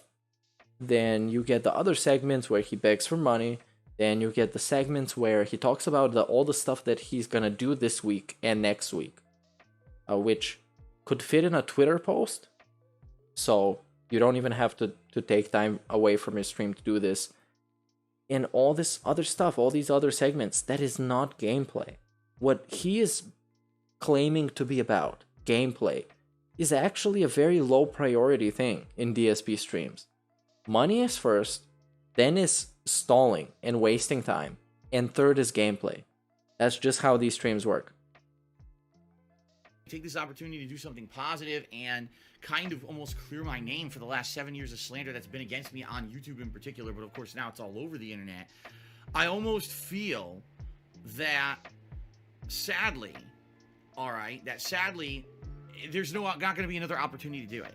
Because the thing is, there's so much crap that's said and done about me all the time, and yes, every once in a while on a stream or in a video, I can kind of denounce it and tell you the real story behind it. But the funny thing is that some of these things I've talked about at length in the past, and people just don't know. Oh, well, Phil addressed it. Well, we ignore the fact that he addressed it, and we just say that it's still a fact. I'm like, but no, No, because DSP has a terrible way of addressing stuff. He addresses it by making a massive segment or a massive stream about it, in which he talks himself in circles and has these weird word salads where you can't even tell what, ironically, the bottom line is and what is the in reality. Because he's told you so many times, oh, this is in reality, this is the bottom line, this is what actually happened, I'll be honest with you guys. And in the end, with all these segments, you kind of forget what the bottom line is. This is the most ironic thing about DSP, is that we don't even get to know what the bottom line is. The dude that says the bottom line so many times, we don't even know what the bottom line is with him. I don't even know. Talked about this 2, 3, 4 years ago, and I explained the whole situation from start to finish, and people are still like, well, it didn't happen, right? So the purpose of tonight's stream and tonight's video here is to basically take a lot of those things, that common things, misconceptions about me, slanderous statements, memes. Also, I would like to say I'm now on Twitch. You can see the link on your stream, on the screen as well. And you can go follow me there if you want to. I'll be doing some gameplay there and uploading some fun clips and stuff on YouTube, because on YouTube is obviously my main audience, man. So yeah, sure, you can do that. Things about Dark Side Phil that have been said over the last 7 years. 7 years. And kind of try to at least denounce them, debunk them, or at least tell you the truth about that situation. Now, you don't have denounce them, by the way. That is what he means by saying it didn't happen. Believe me, and the bottom line is... And Jack Christo in chat with a very accurate comment. The bottom line is he really needs your help. And I agree. And Kat agrees with me too. Now, it's always the bottom line that he needs more help. It doesn't matter what the story is. And thank you for the follow. Klaus_Ballfield. Thank you for the follow on Twitch. That's great. I'll start streaming once I have, you know, a couple of people there that could watch me. And yeah, that's the thing. Thanks for this. There will be thousands of people out there that probably will never believe me no matter what I say and do anyway. There's nothing I can do about that, but at least I think this is a good place to start for those who are now maybe, oh, I heard about Darkside Phil, he made these epic tweets. Give me money. No. Nobody is like that. And I know there's all kind of people out there and all kind of behaviors, but I don't know if somebody would see a DSP tweet that got a lot of likes and would say to himself like, wow, this is Darkside Phil, man, he makes such an epic tweet, I need to check out his channel. And then what I just said would happen, where you would go and check out his channel and it's dead air, free stream, or troll segments, or begging, or dead air and gameplay. That's all you're gonna get. So big ups. I need that money. Give me money. I need that money. Give me money. I need that money. Also, this is It's some fun edit. honestly going to be almost like a weight off of me, because like I said, I usually never talk or address about this stuff, excuse me. And for me to finally be able to get it off my chest to talk about some of this stuff publicly. What is this fucking bullshit? He makes dedicated streams talking about this stuff. Dedicated streams, if not segments, that are sometimes more than an hour long, like combined. Because in a stream he could be like me and just jump from topic to topic and just talk about a bunch of stuff and then go back to what he was talking. So yeah, pretty much. And Sip6 in chat says his loyal viewers also get insulted almost regularly if they do or say something Phil doesn't agree with. King Goken recently came out, a diligent mod for DSP. Not a mod anymore, I think, because Only Iced Coffee was doing some dumb stuff, I guess. And that's what the complaint was about. There's some tweets about it, some screenshots of what King Goken said in chat. But yeah, for DSP it really doesn't matter if you're a loyal viewer, if you've been watching since whatever, or you're a mod. As long as you give money, you have higher priority, a very high priority. So you could be like Snow Carl and give him consistently like $1 or $2, and then you can say whatever you want. That's pretty okay. And that's how you, I guess, assert power over DSP in his own stream, by just giving him a little bit of cash so you can talk shit to his face. It's pretty ironic for somebody to call himself the king of hate. Is going to be a good thing. Now, a few things. Number one, So does that mean you're fueling him? If you give him money and talk shit to his face, then both the hate and the money comes in, so he becomes stronger. We'll be accepting, contributions during the stream as usual. Cheering, subbing, and tipping will all be allowed and everything. Christina in chat says, curious about what you think about the OIC drama and Phil protecting him. I don't know. I hate to give you the fence sitter opinion or the generic opinion, but I don't care about people who send money to DSP. They can do whatever they want, and they're mature adults, maybe with a business degree. So I don't know. You can choose to do whatever you want with your money and support DSP or don't. I would advise you to not, because I don't really like the guy and I don't think that's where your money should go. But people that give him money, I don't care about him. I don't follow them around or see what they do. And yeah, that's basically it. I'm sorry if this is not the answer you expected, but yeah. 7 years, I've been the butt of the internet's joke because of the way that I used to act 7, 8, 9, 10 years ago. When I started on YouTube, I was a very obstinate, opinionated asshole who didn't want to think outside of my own realm of very narrow perspective, and I didn't want to walk in another person's shoes or see things from another perspective, and I would regularly... And DSP does this all the time. This is the only time when DSP takes criticism, is when the criticism is directed towards his past self, like him 5 years ago or him 10 years ago, when the criticism is pointed that way, then it's okay. He's gonna claim that he did something wrong, because then he can flip it around to being, now I'm such an amazing guy. Now I'm the best guy ever. Back then, yeah, I was a fucking piece of shit, but now I'm the best, man. Clearly, at the dawn of So he's not really taking criticism, he's taking the criticism and flipping it around into it being a compliment for his current self, let's say. It's a big brain, massive intelligence move. when I really had my highest popularity on YouTube, all right, I was an asshole. I'll openly admit that. I used to go out and say, oh, screw everyone who plays Minecraft. They're a bunch of immature idiots. Who the hell would ever want to play Minecraft, right? Why do all the girls in here have incredibly dyed hair so they look like fucking cartoon or anime characters? Oh, because you appeal to a small audience of children to make your money. Makes sense. Children who have no money and don't actually buy anything based off the ad revenue that you make on your videos, so it's completely worthless. This is terrible criticism. That's literally just hating on somebody. It's not even criticism. It's what you're appealing to your fan base that can't even buy your game. That's I don't even know. Oh, anyway, so what are you going to do with the rest of your life once no one cares about Minecraft anymore and your entirety of your existence has been based off of making videos about one singular game? Oh, how does it feel to know that everything you've ever done on the internet that's notable was completely and utterly a waste of time? That is massively ironic statement from DSP. Anybody else may be okay, but DSP to make statements like this and ask people, how are you gonna feel when your shit fizzles out and you can't do it anymore? How do you feel now, DSP? How does it feel in 2021 to have 6 begging segments and beg on an audio schedule and beg on a written schedule just so somebody can show up and tip you $25? How does that feel, DSP?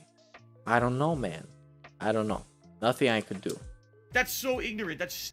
And this is what draws people into DSP. This blind, completely ignorant projection. Like, he has no idea he's talking about himself in all these rants. And there was one a couple of days ago where he was talking about shills again, or people who are unable to take criticism. It was a massive hypocritical segment, massive hypocrisy segment, where he would just talk about something, and the entire chat, because I was watching it through Dark Dave, the entire chat would just say like X to doubt, and they would say zero self-awareness, because that's exactly what it is. And that's what draws people into the detractor sphere, into people like DSP, because the complete lack of self-awareness, the complete feeling like this guy is living in an entirely different dimension.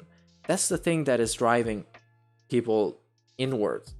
And that's how you get lost in the rabbit hole. And before you know it, you're talking about Cat's sister having an adult video, and you're talking about Jasper getting declawed, and you're on Kiwi Farms looking at leaks. That's just how it happens, man.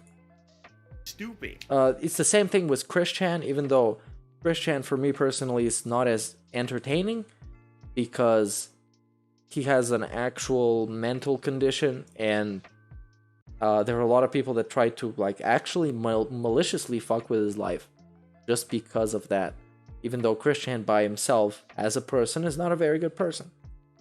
You know what I mean? Why would I say that? But that's dumb shit I used to do.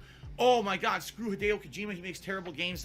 I would say stuff like that, and people would take it as like serious shit, and they would then hate on me, and they would make tons of videos about me, and they would hate me for that. And then over the years, different things happened, like the "this is how you don't play" movement, where people would take my gameplay and unfairly, honestly, edit it together to only show moments where I really sucked, or I was doing stupid shit in a game and I was just, you know, talking out of my ass, and those would go viral on YouTube. And sadly, that would now make people think that, like, the truth is that this was just the most interesting part. And yeah, I just ended the poll. I should have done it earlier, but I can't do it directly through Streamlabs. Now, the truth is that the most engaging and entertaining DSP content is the one in which he fails. And that's just how it is. And I think I talked about it a different time, that at his best, he is mediocre, and at his worst, he is one of the worst. So it's worth sticking around to see how the dice falls, you know. Maybe you're gonna get a 6, maybe you're gonna get a 1. there's no like in valid Vegas. content It's like in WWE Champions. that I put out there, when in reality, that was a skewed perspective. Now, it was a true perspective. The things that were in those Sip6 says in chat, I was gone 3 years, but here I am again watching Detractor stuff.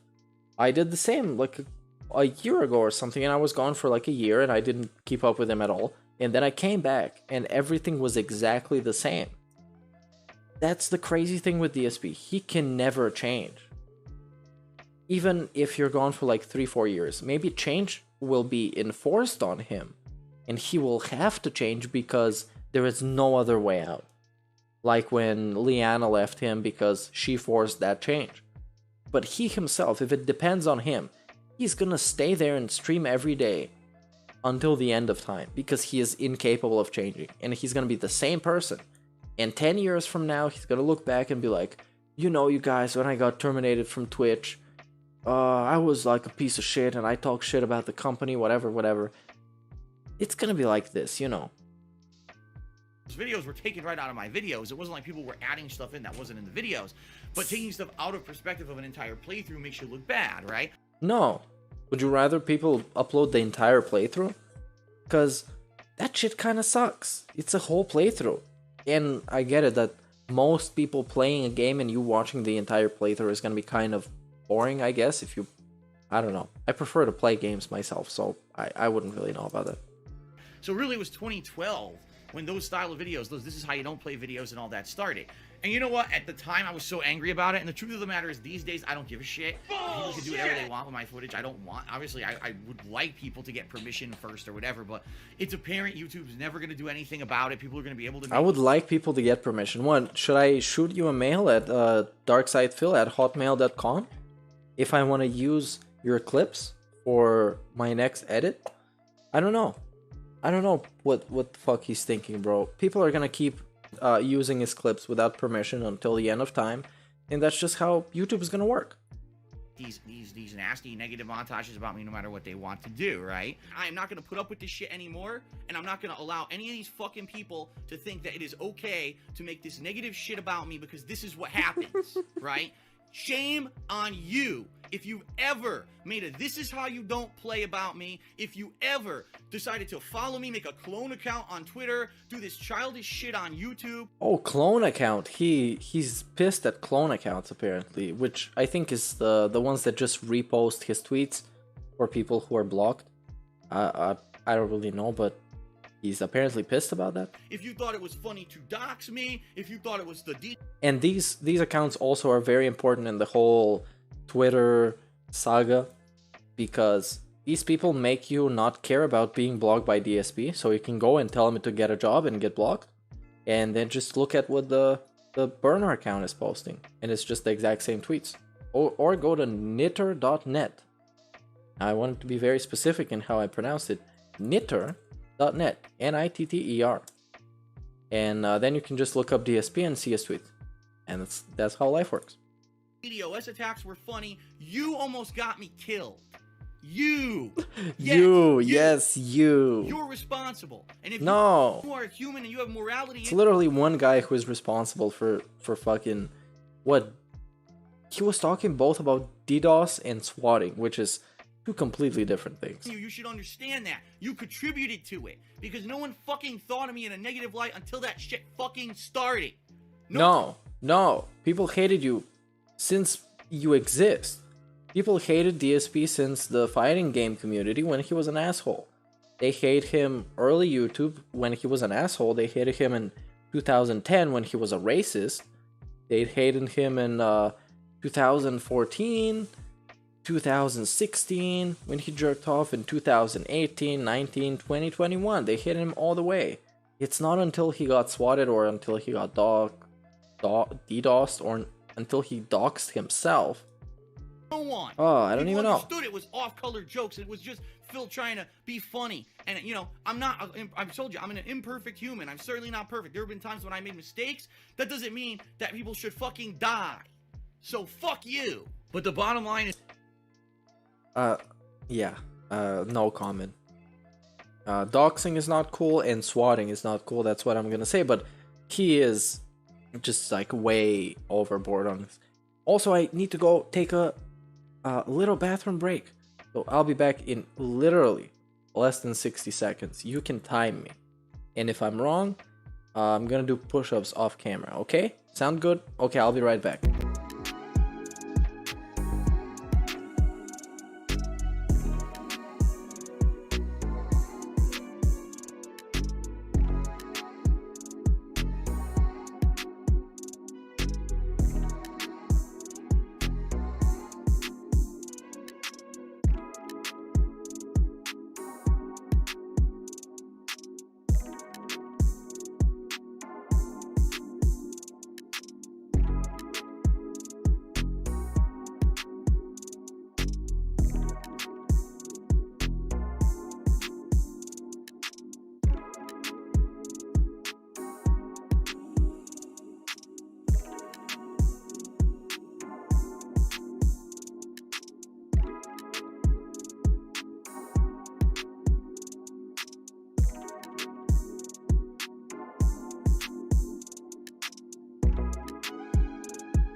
And I'm back ultra fast. So now we can keep watching DSP. Is that since then, since the This Is How You Don't Play movement got popular, now what people have done, oh, well, Phil's an easy target. We now know from the This Is How You Don't Play movement, he's got no defense for himself. So now we're going to go a step further. Instead of only doing things that are going to be related to his gameplay, now we're going to take things out of his personal life that he reveals, and We're gonna skew them. We're gonna lie about them. we're going to make him look like a real scumbag to the face of the internet. By the way, we haven't even started the actual debunkening. So, yeah. There's a list. By saying all kinds of crazy shit that really has no factual basis. And the bottom line is most of the really nasty things that have ever been said about me never had any factual basis. They were taken out of something that I did wash my hands, Anne. I did wash my hands, in fact. You want to smell them? Smells fucking good. I tell you that. was skewed or something that had no actual concrete evidence, but people just believe it because it's been said so many times. And I'm not a person who's going to sit here on a stream and just talk about the negative shit constantly. Because I want to be a positive guy. I want to put out fun gameplay. I want to cover the new releases. Dude. Oh my lord. That was a Wings quote, I guess. Dude, what irritates me about DSP is that there is a massive divide between what he says he is and what he is. And he says a lot of things. But unfortunately, people are defined by what they do. And what he does is mostly toxic stuff and being an asshole. And a little bit of begging. Actually, a lot of begging. And some wailing. And some drinking of gin. So you just take all of these up and round it up, and that's who he is. Yeah, it's the lavender smell. You know what it is. Cool throwback sessions. I don't want to my entire existence on the internet to be defending myself against people who are just saying ridiculous stuff. Based Good Boy says in chat, he laughed about the swatting. It wasn't even a SWAT. The cops called ahead. And when they came to the door, he sent Panda Lee to answer. When he came on stream, he was laughing and said the trolls lost.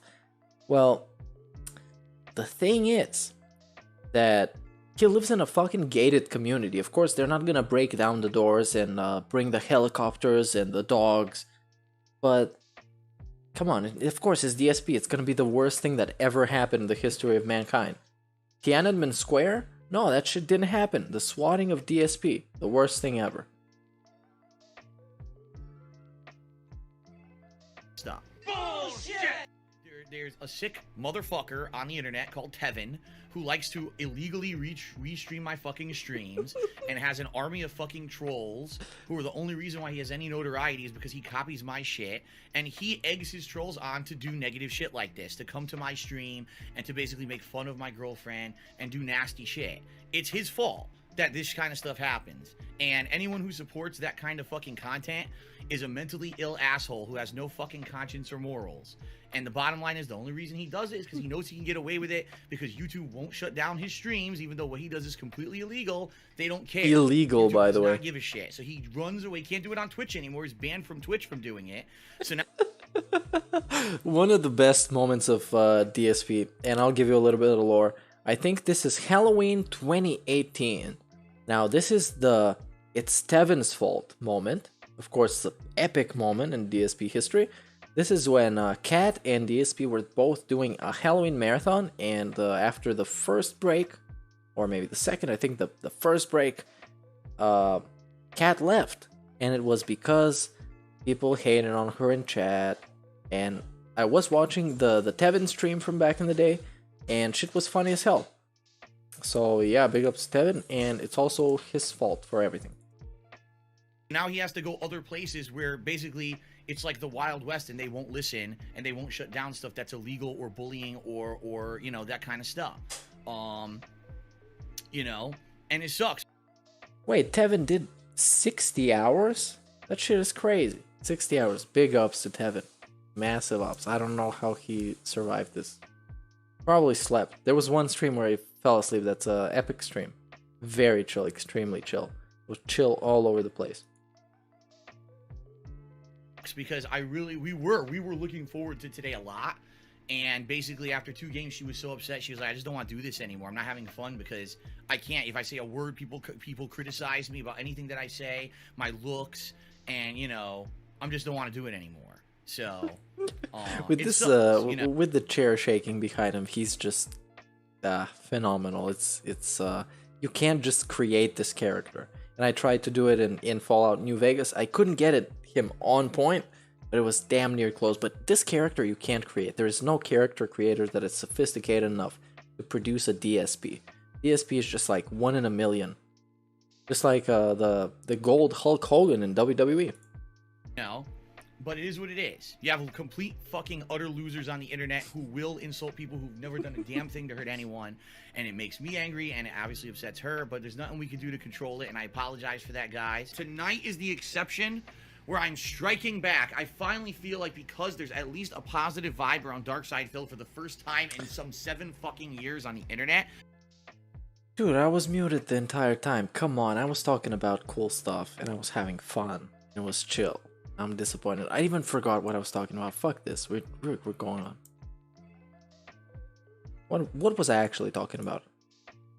And she was so upset. She was like, I just don't want to do this anymore. I'm not having fun because I can't. Fuck this. Fuck this. Striking back, I finally feel like because there's at least a positive vibe around Darkside Phil for the first time in some 7 fucking years on the internet.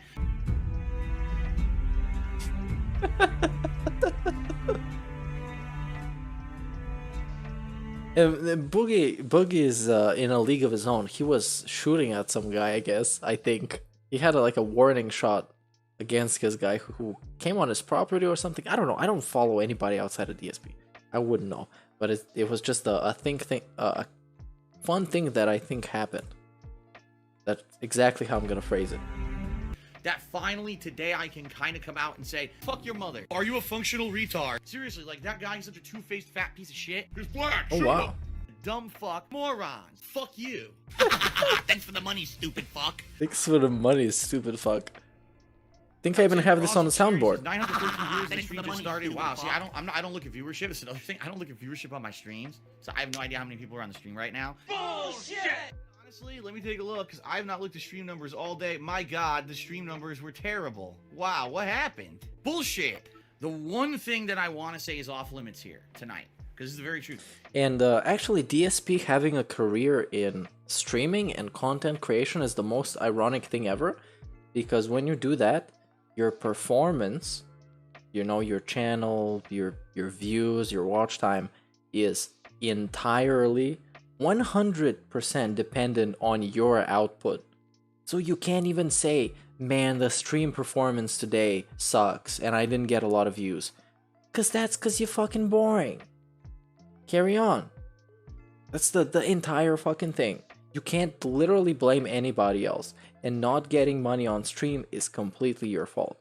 So it's so ironic that the guy who nothing is ever his fault has to be a streamer for a living, where everything that happens on stream is your fault. You leave your camera on, your fault. You mute yourself like I do all the time, that's your fault. That's it. If you jerk off on stream, that's your fault.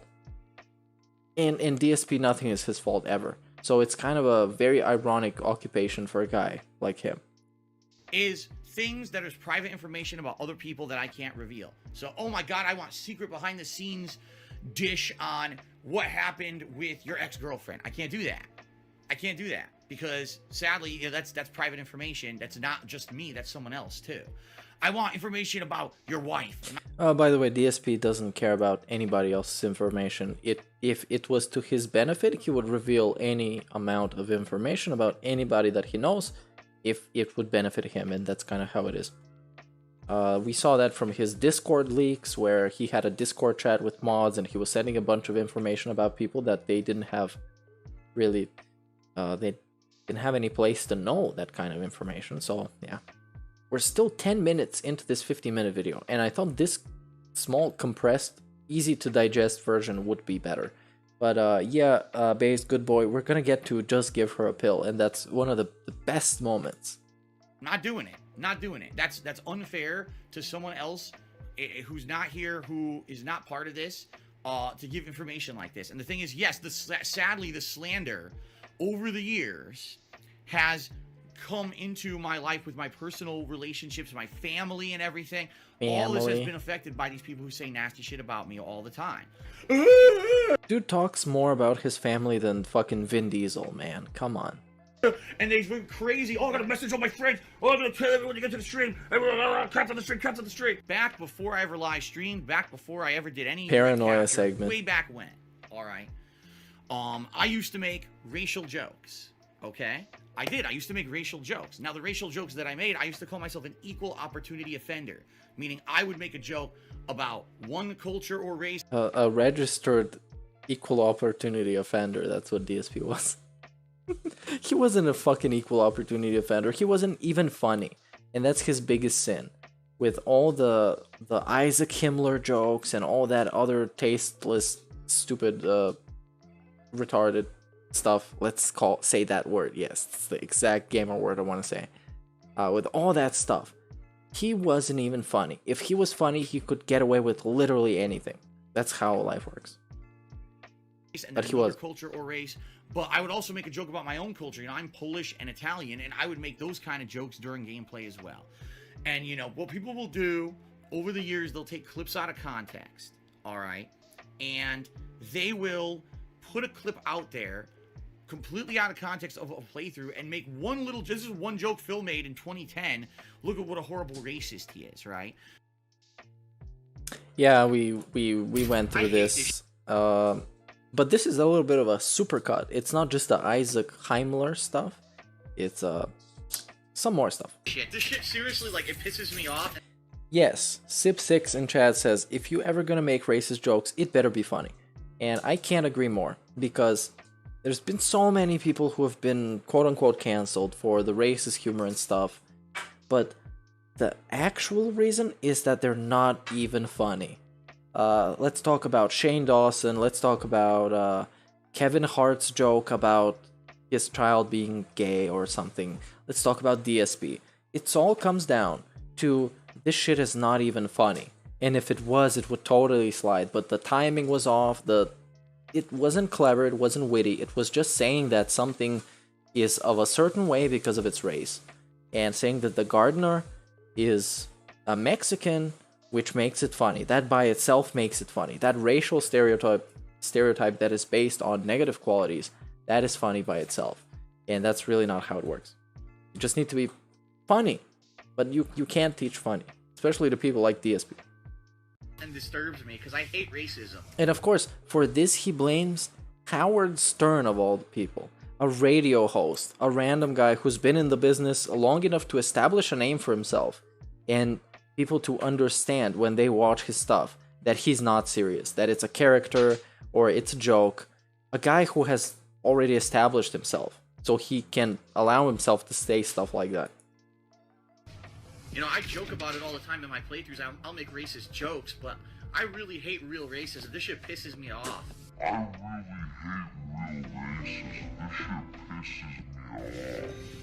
The epic adventures of Ding Dong Wong. No, you killed Ding Dong. How dare you kill Ding Dong Wong? Ding Dong Wong must come back for revenge. And this, of course, the casual, easy racial humor that DSP was going for. He was never really going for some actual clever stuff. Literally, it was never clever. That's his biggest problem. It was always just the basic joke that you can think of in 20 seconds. Hello. Come, look. Hello. Fixed you up. Oh, thank you. Hello. Please give me good outfit for undercover. I am black and I am good at basketball. Look at the stylish layup. Wow, epic racism joke. An African American person plays basketball. That's an epic joke, by the way. Oh shit, it's a Durka party.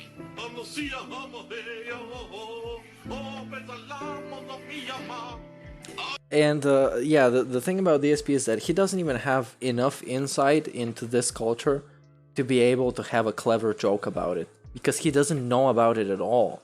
He doesn't know about any kind of culture to be able to have a funny joke about it, and that's one of his biggest problems.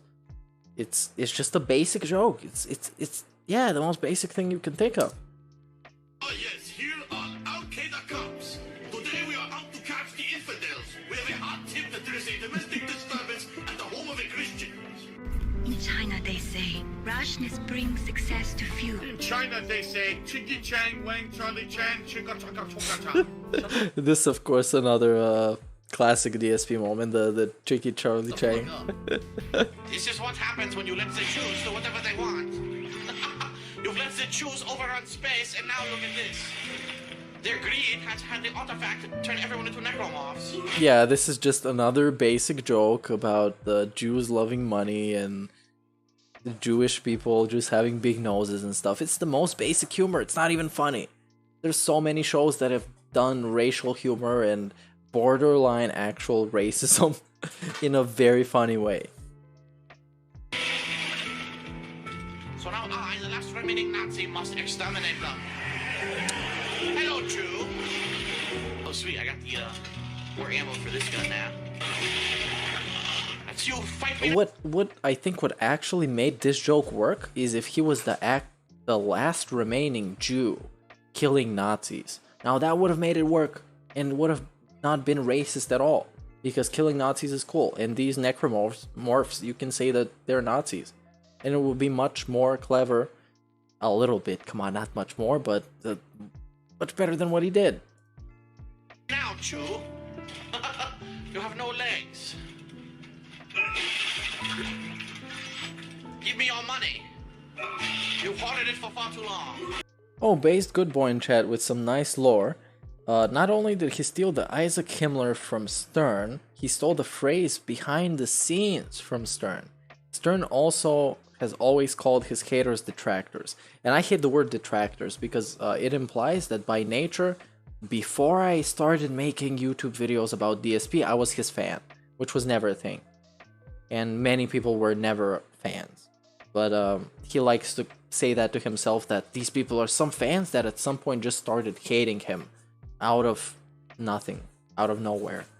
And he says this just to kind of delude himself even further.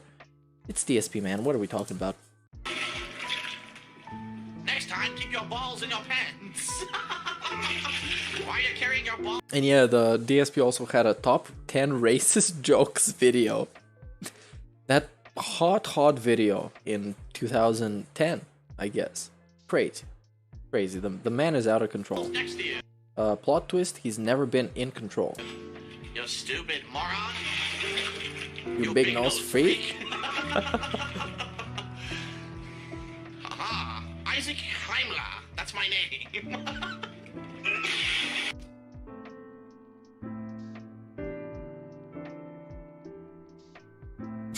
I've never seen this specific scene with music like this. Oh no. What a brilliant edit. Line is, and this is I know Mighty D is probably not in chat here tonight, but big ups, shout out, and you can go and thumbs up his video. I actually would endorse that very much. It's a very good video, and it's saving us a lot of money. A lot of time, actually, not money. This is free, but it's saving us a lot of time that we could have spent just watching DSP's raw and uncut content that would have probably been pretty toxic. This is the truth of the matter. In my lifetime, I've had more friends that were not white than white, because I actually grew up in Bridgeport, Connecticut, which was a city that, as I was growing up, became more and more multicultural. My elementary school, my high school. And ironically, as he talks about this, he talked how Bridgeport used to be a nice place, and then the how would I say this? Let's say the African American community moved in, and then it stopped being a nice place, and it became a war zone, essentially. So yeah, take that as you wish. Always had a multicultural group. My best friend when I was growing up was Puerto Rican. I had, African American friends. I had friends from all different Asian cultures, Indian, Laotian. Oh man, what was Vanarak? Vietnamese. What? I've had friends of every nationality in my life. Okay, but people will always take one little thing out of context or whatever and say that I'm a racist. All right, ladies and gentlemen. One of the biggest, and I will admit this to this now, I will publicly say this, one of the biggest mistakes that I actually feel that I made in my early career as a content creator is that I was making Nazi jokes, all right? They're not funny. I know that. But the thing is, I used to be a very adamant listener to the Howard Stern show. And Howard Stern, yeah, of course. Somebody else's fault. It's somebody else's fault, you guys. Why would you think it's DSP's fault when it can be somebody else's fault? This guy who's on the radio, who inspired him to be like this. It's his fault. It's actually not Dark's fault.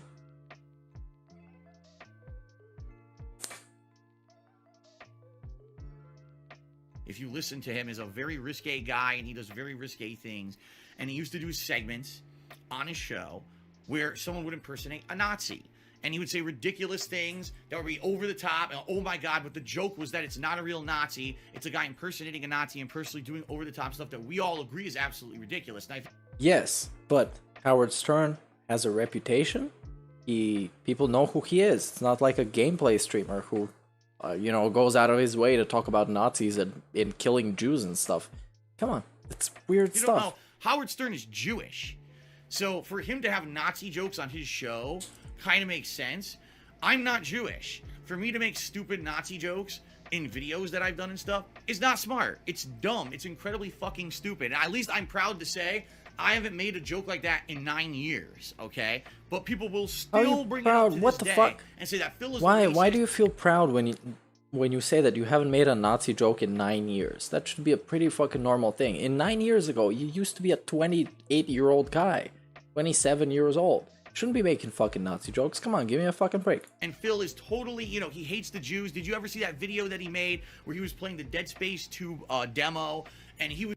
Now, a good chat post by Barry Linden, who says he's only saying it's not funny because he didn't get away with it. Now, if he got away with it, then later on he would do it again. And then he would get punished. And then what he would say is, well, I did it before and nothing happened, then why am I getting punished now? Because you didn't get punished before. The same thing as the hateful slurs. That's exactly what would happen. He was pretending to be Isaac Himmler, the last remaining Nazi, and saying that because the Jews ran rampant across the universe, that they infected the whole universe with This is a wonderful clip to listen to off topic. It's just wonderful. Necrovirus, and he wants to turn on the ovens and burn all the Jews. It actually happened. It actually happened. Always fess up to that. It's out there public on the internet. You can't hide it. It's something very incredibly stupid that I did. But it was actually a video based on the exact shtick that was done on the Howard Stern show. Some of the things I actually say in that video are literally lifted from the Howard Stern show, copy-pasted into my video. Also, you're saying you're unoriginal and lazy with your jokes. Well, that's why it didn't fly, because it was not original and was lazy.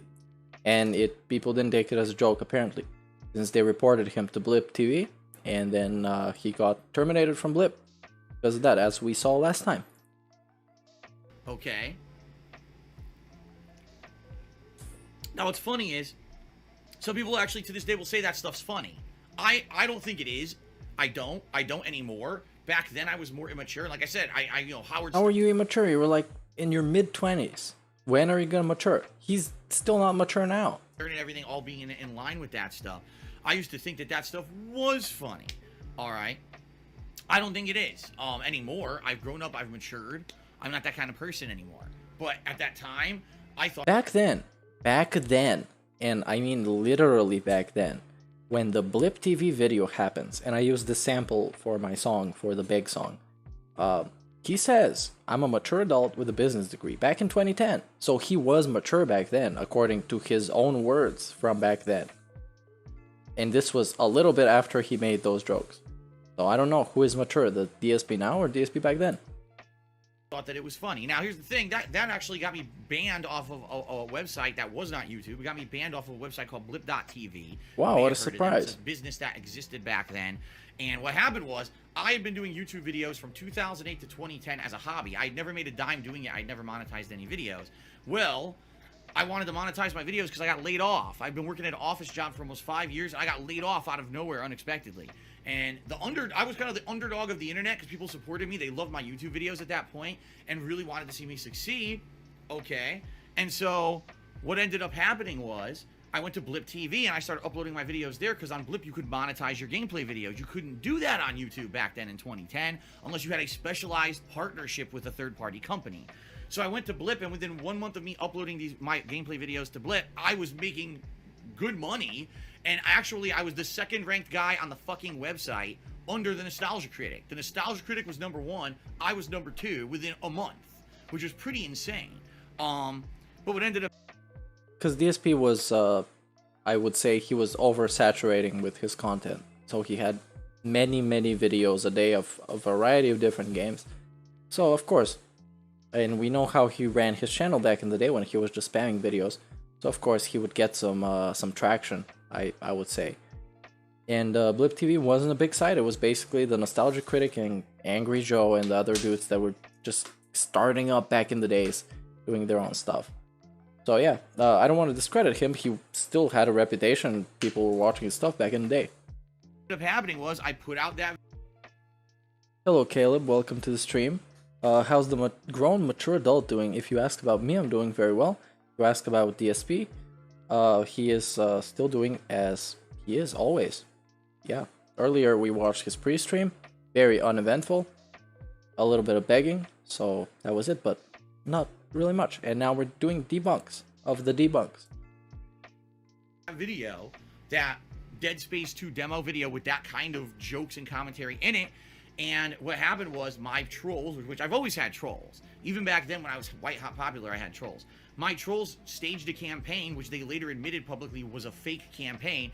They mass emailed Blip TV, pretending to be hundreds of upset people, saying, how dare you have someone on your site who's making this kind of comedy and kind of commentary and stuff like that. Okay, and it sucks because, you know... They got me. You know, Blip TV management saw these hundreds of complaints. Like, I've never seen anything like this before. They watched the video, they're like, okay, get rid of them. And they kicked me off the site, all right? Oh, yeah, he skips over the small part where an actual person, a human being, watched his video with the jokes, and he thought it wasn't okay. And that human being, one of them, happened to be the guy that sent him the email, one of the top guys in Blip, if not the top guy at Blip. I don't really know who he is, but you can go check out my previous stream about this. And he sent him an email saying that I watched this video and this stuff is not allowed on this site, so goodbye. And that was kind of it. But he's ignoring that part, that a person saw the video and thought it was very, very inappropriate. It sucks. I was banned from Blip TV because of troll activities. The bottom line was, the thing I got banned for is pretty heinous. I agree, jokes about Nazis and shit is not funny. I, at that point in my life 9 years ago, was very immature and thought that it was, and thought that I emulate Howard Stern. He was a mature adult. Like, literally, the quote is, I'm a mature adult with a business degree. That's from when he got terminated with Twitch, with Blip. So many terminations, I can't even keep up. My little meerkat brain can't keep up with this. Back in 2010, He was a mature adult. Come on, cut me some slack. I pay attention. I'm sorry. I know, Dave, you wish I wouldn't pay attention, but I do. So I'm sorry. Should be all right, but obviously it's. And there's a lot of channels like this and a lot of content like this where, and I'm not talking about DSP. I'm talking about like generalized content that appeals to a wide variety of people, where they kind of hope you don't pay attention, otherwise you're gonna call them out on a lot of stuff that they do wrong or sloppy. There was a channel way back in the day called Downward Thrust, and he was making like video essays about gaming, but it was the most generic gaming opinion you can think of, like the most like Twitter opinion. So he would say it in the video and kind of hope that you were not paying attention. And the moment you pay attention, you kind of realize it's there's not a lot of content, there's not a lot of meaning to it. And the thing is, now in 2019, and DSP is trying to bombard you with information, just so much information about everything: years, dates, events, what happened when, with who he was, and what happened, what he was doing at the time. And in 2010, when he got terminated from Blip, and before that with a helicopter company, he's trying to literally just mess up your brain so you can just fall into the pig noses and just believe what he says. I could come out and say, my God, that's so stupid. Why did I do that? But that's something always that people try to say. Phil was a racist. Phil always used to do videos that were racist. Now, this is a straw man argument. I think the argument here that he's trying to debunk is that he got banned because of racism. And I think this is what the main argument that he's trying to make counterpoints towards is. But he's trying to straw man it and convince you that he's actually fighting a different argument, that he's genuinely actually racist. And he's like some racist extremist, and he's with the KKK and they burn crosses and stuff. No. We're talking about casual stuff and inappropriate stuff to say in your video to your mostly young fans. That's what we're talking about, and I want to keep it reasonable. I don't think he's a mega racist, but he has this like casual racism from the way that I've seen him talk about everything and talk about Connecticut and how it was, and then the black people moved in, and oh, now it sucks, man. It's like a war zone. There's houses falling apart. Yeah, you know. Content and stuff. And yeah, Fabian in chat says Mundane Matt is the type of content that I'm referring to. It's just this like kind of generic manufacturer stuff where they're just kind of hoping you don't pay attention, and you would just consume it and believe what it is. And maybe that appeals to some people in a state of mind where you don't care about the video that you're listening to. But if you want to pay attention, then you're gonna notice that there's a lot of plot holes, let's call it, in what they're talking about. And yeah, generally, I'm not talking about DSP content, I'm talking about the general media content like Watch Mojo and, like I said, the Downward Thrust and all these gaming stuff that covers it very generally without addressing the actual points, because that's way too risky. No, in fact, it was a rarity when I did stuff like that. That's why it was. And DSP tries to do both, as in sometimes he tries to address a specific issue with specific, in the gaming community, and sometimes he tries to be very general talking about it and goes on Twitter and insults entire communities of people, like the Street Fighter community, call them gullible idiots, call them morons, and all kinds of stuff. It's just he tries to do the best of both worlds, but it never worked out. And he did. Actually, the content that I'm talking about, KO Gaming, is actually the exact type of content that I mean. This general opinion, if you've watched his Overwatch video of Overwatch tips, and I've played Overwatch, I enjoy that game very much. His tips are extremely general.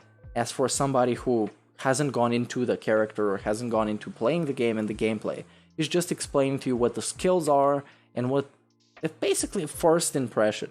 But he decided to make it a tips video to get the extra views. It's terrible stuff. It was funny, And every once in a while, I would go out of control and do stuff like that. But now in the modern era, I can fess up to it and tell you guys I'm not like that anymore. I realized how stupid and dumb that shit was. You know, it's kind of similar where people say Phil used to always be over-sexualized. It's true. I used to be very over-sexualized. When I was starting up videos on YouTube back in the day, 10 years ago, it was all about getting that teen audience to watch you. So talking about the size of the tits on that girl. Welcome to your deflowering ceremony, Your Highness. What? Raging boner. And you know. No, and this is again, I don't think he's actually super sexualized himself. I just think that it's the easy humor to make. It's the easy thing to say when you see an attractive lady or a gentleman on your screen, is to say they are attractive, and then you escalate it to the point where you say, "Whoa, big boobies," or something like that. And that's your joke, generally, because that's the easy thing to do, and DSP is always known for doing the easy thing to do. Sex joke here and there, nipple here, you know, all that stuff was very popular back then. But now I don't do it anymore. I phased it out of my content. It's hilarious because I now do video game playthrough regularly every day on Twitch, and people in the stream chat will make sexual comments about things going on, and I don't. I ignore it. I stay away from it. Bullshit! Oh my god! Now he kind of takes it as a detractor meme that everything that has anything sexual that could be derived from it is toxic. Now he's absolutely the incel DSP. He doesn't talk about sexual stuff. He doesn't mention if a lady is attractive. He doesn't play games with quote-unquote waifus and stuff. He's a PG Phil. Even though he calls people shitheads and mentally ill and retarded and all kinds of stuff, he's PG. He's chill. Chill Phil.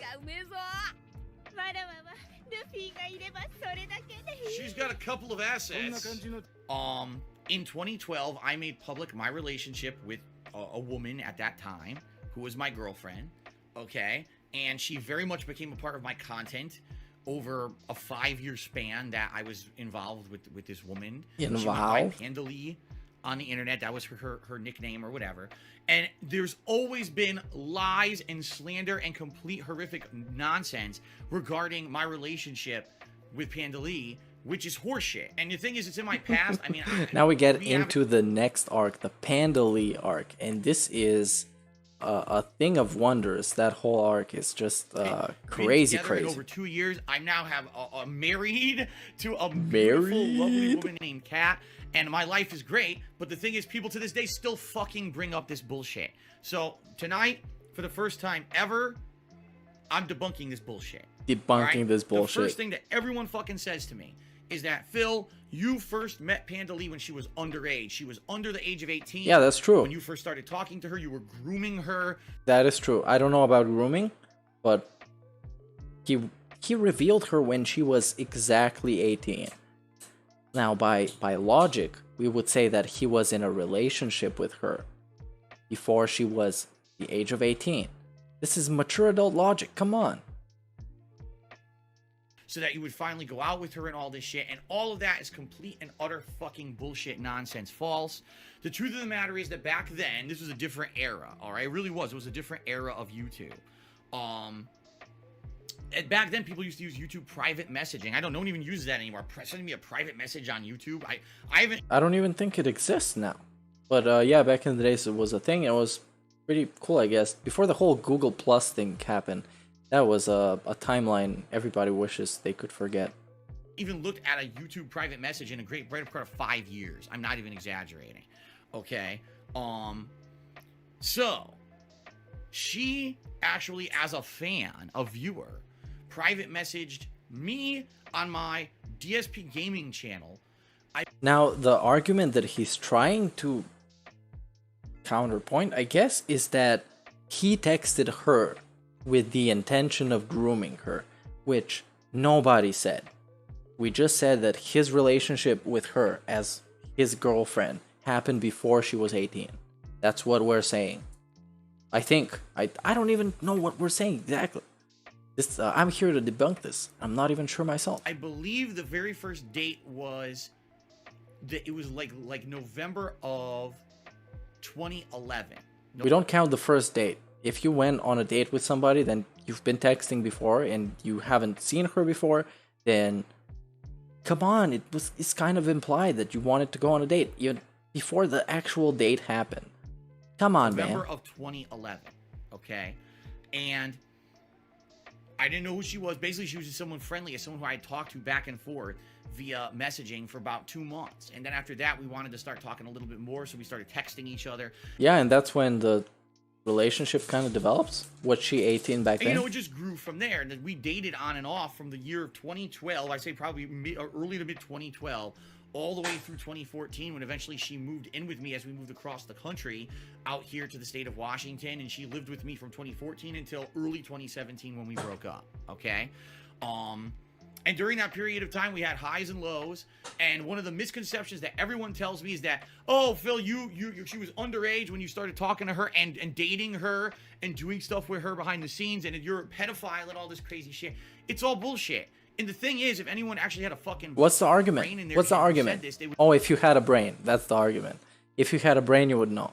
I'm sorry. Do the math and figure it out. She's always made public her birthdays. She would do social media posts. Her there were videos about her birthday. Like, this was a common thing. What does that mean? How does that help you? What would happen is that you would know that her birthday's in late August, and she was 18 years old the first time I ever even spoke to her in a YouTube message. I never knew her before. Where's the proof of that? So we're supposed to take his word, yeah, I guess. Even though I guess we don't have any proof to, so I can't debunk this debunk. So I have to believe him, which it's very hard for me to do.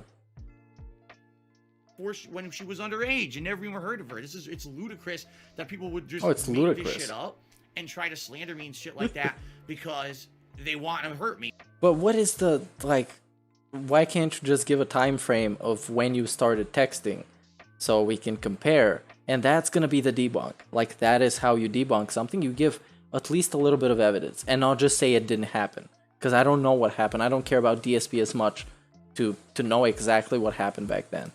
Come on. Basically. But no, the truth of the matter... Give me a little bit of the truth of the matter. Let's see what the truth of the matter is. Are you ready? The matter is, I never, ever spoke with her until she was 18 years old. She messaged me, not the other way. She messaged me on YouTube when she was 18, and we talked for months, and then eventually we started dating for a while. But where's the proof? That's how you debunk stuff. I don't know the date, so I can't be sure. I just have to believe him. And it's very hard to believe him. Until it got more serious years later, like I said, and then we moved in together in 2014. So, you know, in reality, it's...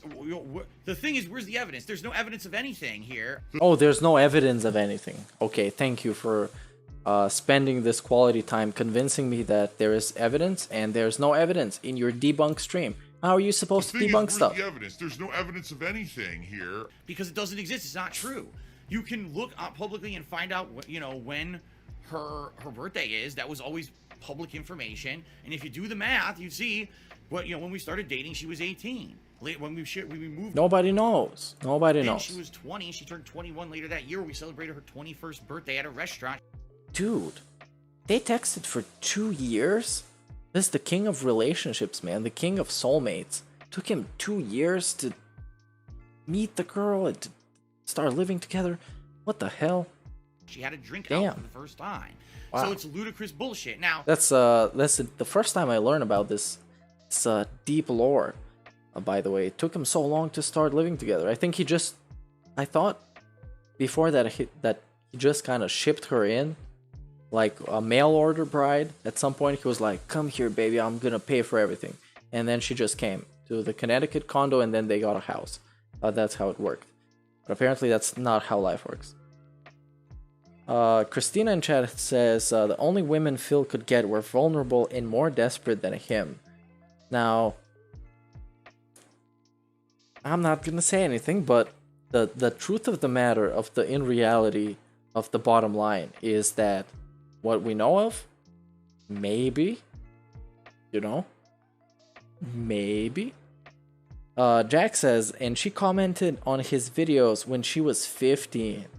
Damn, dude was he didn't even knew that he groomed her, and she was watching his content and being all like pignatized. And when he made the Project 7 video, she was like, wow, I'm so excited for Darkside Phil, Project 7 dropping. The hottest shit. I'm 14 years old. I don't know, I can't do math very well, at least on stream, so I can't say. Jack says, Your Honor, that child came on to me. It's kind of that argument, a little bit. It's like, she started texting me, but still, maybe she was 18. I don't know. He doesn't reveal stuff. One thing I will publicly admit is that we had a very big age gap. I was roughly just under 11 years older than her. And honestly, at first, the relationship was great and it didn't work out. I honestly will tell you to this day because I think we were too... But it didn't work out, by the way, but he proposed marriage to her and gave her an engagement ring when he, around the time, by scientific calculations, around the time when he knew that the relationship was going down, he proposed to her to keep that panda. He had to keep that panda. Otherwise, the trolls win. Too much of an age gap apart. She had ideas of what she wanted to do with her life and stuff that I was far past that. I wanted to have a more settled life where we're just kind of settled in a home and it's an adult life. You work, you pay your bills, you go out every once in a while and have fun. While she was more the adventurous type, she wanted to constantly travel and she wanted to do all shit that we couldn't do. I couldn't afford to do it. And we just grew apart over the years. And it's the bottom line is it didn't work out, I think, mostly. The bottom line is that DSP was too much of a boomer for Panda. And he couldn't handle Panda. And that was it. And now he got Cat, potato lady that just goes to work and comes home, apparently. But that's kind of the relationship he needs. Otherwise, girl's gonna go out there, gonna find out there's other guys that are much better than Dave. And have a stable job and don't beg. And don't have whole channels doing 2-hour and 20-minute streams about them. And... you know what I mean? Sounds good. Because of her age, the age difference. I think that's what it was, is that, you know, having that big amount of an age gap. At first it was fun because we were dating, so she would come and visit me and we'd spend some time. Every once in a while I would go and visit her, we'd go on these trips and stuff together and it worked out nice. But then when we finally started living together and we kind of realized maybe we weren't as compatible as we thought because we were such a big age gap, all right? Bullshit! I walk through, I go all the way to the back. Now, Base Goodboy says they broke up about 2 weeks before the emergency room incident, if I remember correctly. Now, we're gonna get to it, I think, kind of soon-ish. So, we're gonna see exactly how that stands and what his defense is on the emergency room saga, which was a very fun video. We should probably watch the emergency room cartoon that L Crimson King made way back in the day. That's still an all-time great DSP content. That's some of the best DSP content that exists. The emergency area where they've got her in a room and I go in and she's conscious but she's kind of loopy. You can tell they drugged her or something because she wasn't no panic or nothing, you know, no anxiety or nothing. She was just like, oh, like loopy like this, right? So I, you know, obviously say you're okay. You didn't fall, you didn't hit your head or nothing, right? No, just, you know, it happens. It sucks because it happens every once in a while. And now this is the worst one she's ever had. So maybe that she has to go see, you know, her doctor and try to get some kind of thing to take care of it. Because the bottom line is with anxiety attacks, they suck. The reason that they suck is there's really no way to cure them. We had already broken up. Oh, let's go. Yeah, that's it's a great time for this content, and Base Goodboy's comment was right on point. And he also says she's not Asian, which refers to one of the pop-outs on DSP stream back in the day when you could have like these pop-outs that would you know, cover the entire screen. It was kind of like an overlay and you could click on it. Nowadays we just have the thing that kind of comes up. Great explanation, you guys. I know, come on, cut me some slack. So he had one in his Panda reveal video, and the pop-out said, just a disclaimer, she is not Asian. Very important distinction. You gotta make sure that girl, nobody thinks she's Asian. Even though her name was Panda Lee. Which, I don't know, it kind of sounds Asian-like, but fine, whatever. 17, all right? We had already broken up. And when we had broken up, we didn't make it public because we didn't want drama. We knew if we made it public after... Yeah, I can see you guys love the L Crimson King video in chat. It's just all-time peak DSP content, and it shows what detractors are capable of doing that is so much better than what fucking DSP is doing. From the stories that he gives us, it's like we're adapting a screenplay from Tommy Wiseau's The Room. After being together for almost 5 years, that it was going to cause monstrous drama and people were going to be all up in our shit and try, you know, keep in mind, over the years, I'd been swatted. Our family members had been swatted. People who don't even live. Wait, what? This, by the way, this is a thumbnail, so I'm definitely going to screenshot this.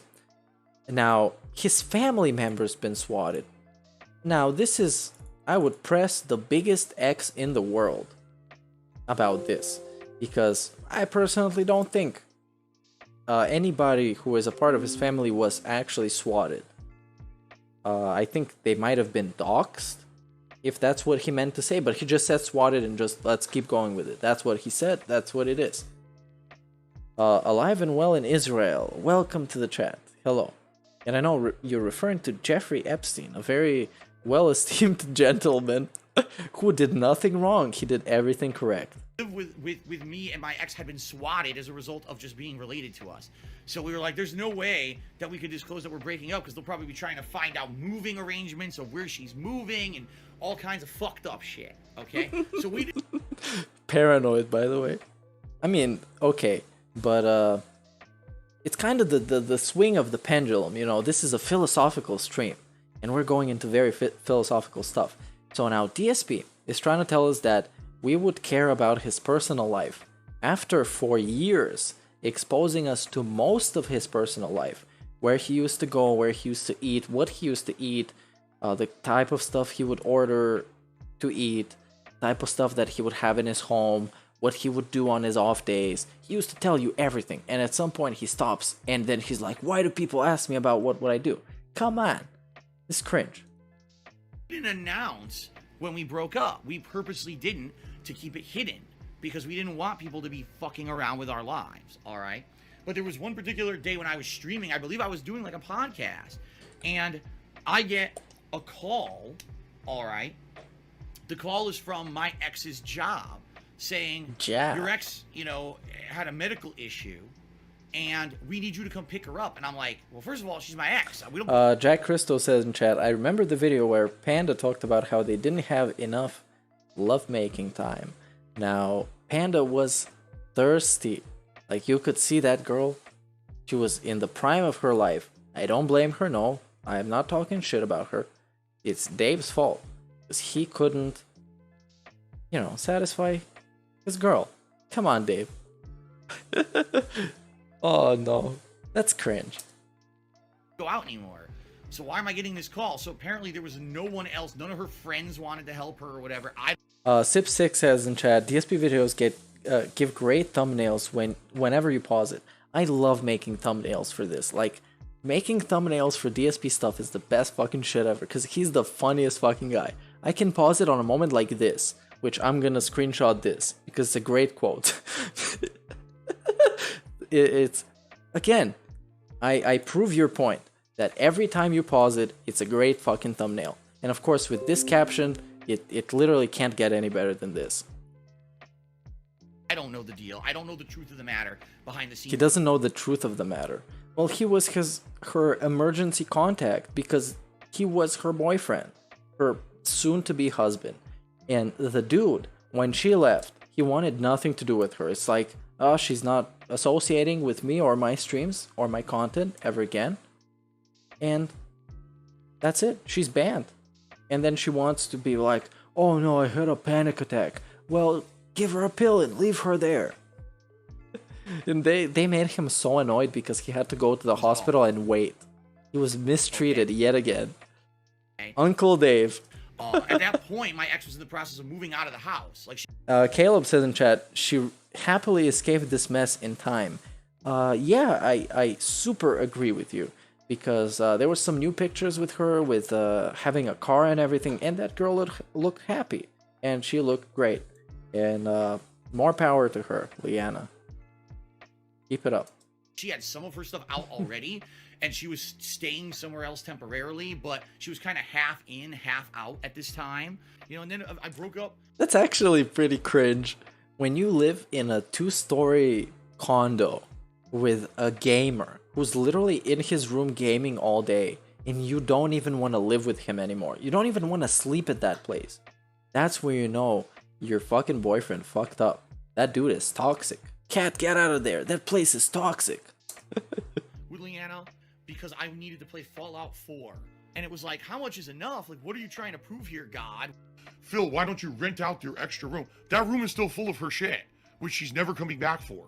She left here in a huff. DSP would literally never rent out a room in his place because he's too paranoid that a detractor might rent it. A detractor is gonna live with DSP, you guys. This sounds like some epic level of gay ops. Just like the next level. You can't get any better than this. Come on.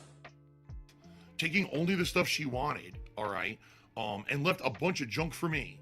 And that room has shelving, a desk, a ton of shit from her business, a ton of stuff that's just lying around. I'm not talking... The soap queen.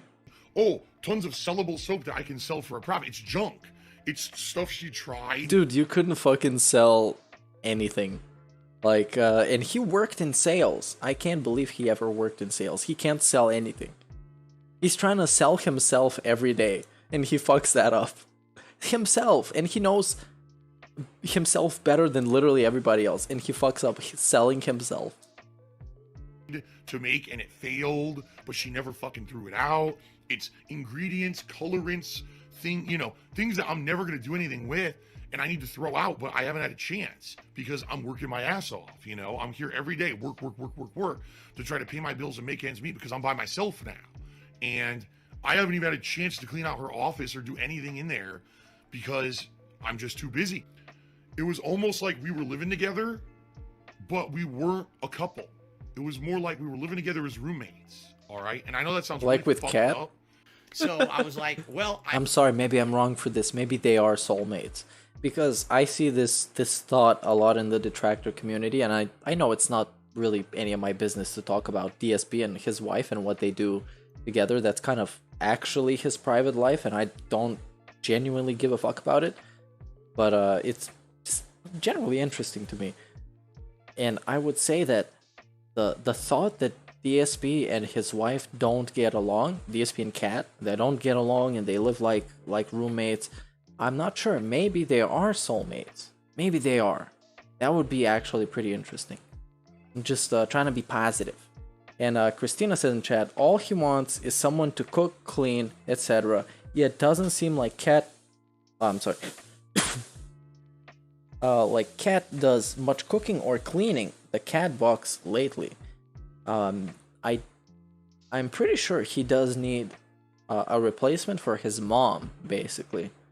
The way he's been talking about it and the way he commonly mistakes mom for wife when he talks about what he does. Like, oh, I was out shopping with my wife, Cat. Oh, I don't know why I keep mistaking this man.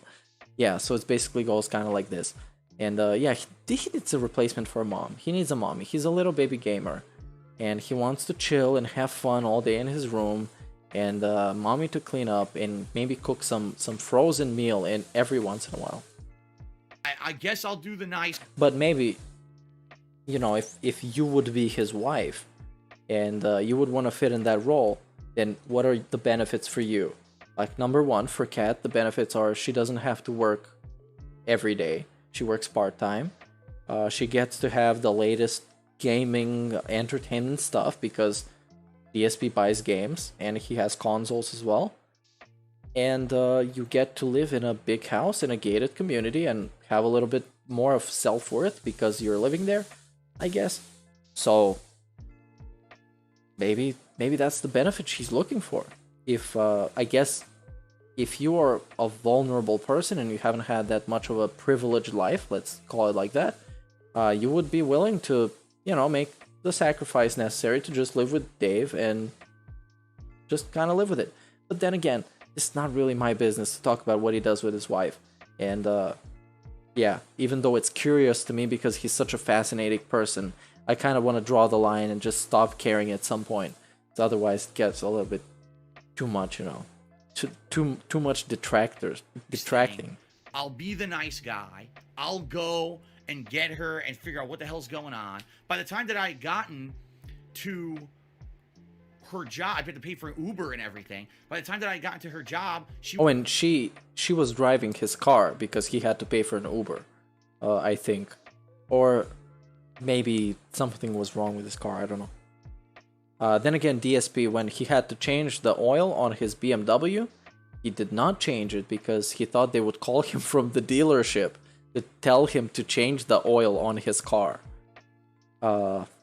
Here's where the soundboard comes in and says, I'm a mature adult with a business degree. And yeah, that's kind of how it goes. She was already at the hospital, so I took the car because she guys. By the way, I was still letting her drive my car, despite the fact that we were broken up. She was still driving my car. I was that nice of a guy.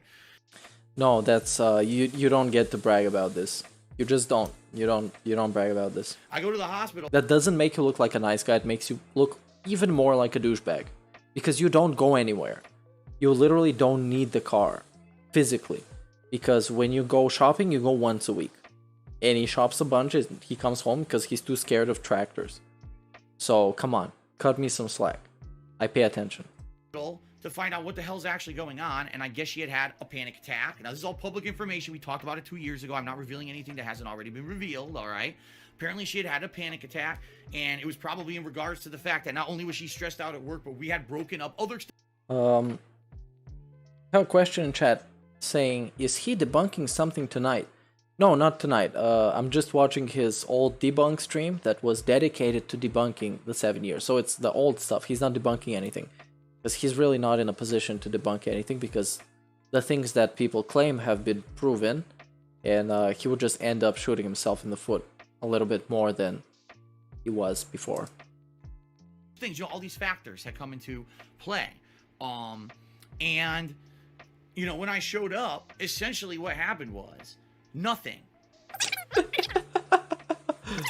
Yeah, so the emergency story, real quick speed run through it. Now, DSP went to the hospital where Leanna was, and they made them wait for a long time, and they didn't give her any treatment outside of a pill. That's all that she got, it's a pill. And DSP went to say, if this happens again, just give her a pill and leave her where you found her. And that's basically what he said.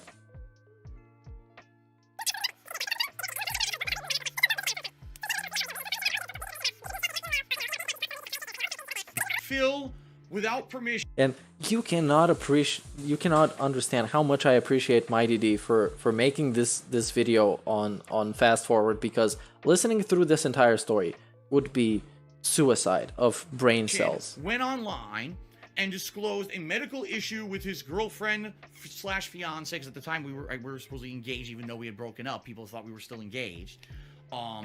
And gave all her medical history to everyone on the internet, and then said that he's not giving permission for her to ever have an ambulance come and pick her up ever again, that from now on, no one should ever... No, that nobody said that. Nobody said that. The way he expressed himself was, if this happens again, don't call me to the hospital. Don't bother me with this. Just give her a pill and leave her where you found her. Now, that was the thing. Nobody's saying that DSP is not allowing the hospital to have an ambulance or whatever. Nobody is saying that, because nobody is unreasonable enough. And also, this is a screenshot here. Thumbnail, you can take a screenshot of this yourself, and I'm taking a screenshot of it myself. So, yes, let's go. The emergency. And yeah, later I might end up watching the Crimson King animation on this, but right now I just want to see how this one goes. Because I don't know how long I'm gonna be streaming. This might be a 3-parter. It's gonna be an epic mega saga. They should just hand her a pill and leave her alone. What the fuck? Where did you get that from the story that I told? Like, that's not even close to what happened. Alright? I was concerned that here's someone who I'm already broken up with. I went out of my way to help her. I didn't have to. We weren't together anymore. Oh my god. You didn't just say this. And also, this is a screenshot as well. I'm sorry, I'm derailing my own stream. But this totally has to happen. This is a screenshot here. Now, oh shit, my TV wants to turn off. Wait, let me just stop it. Now, he literally just said, I don't associate with this person anymore. We're not in a relationship, even though we've been for years. And Liana was the closest person to him for years.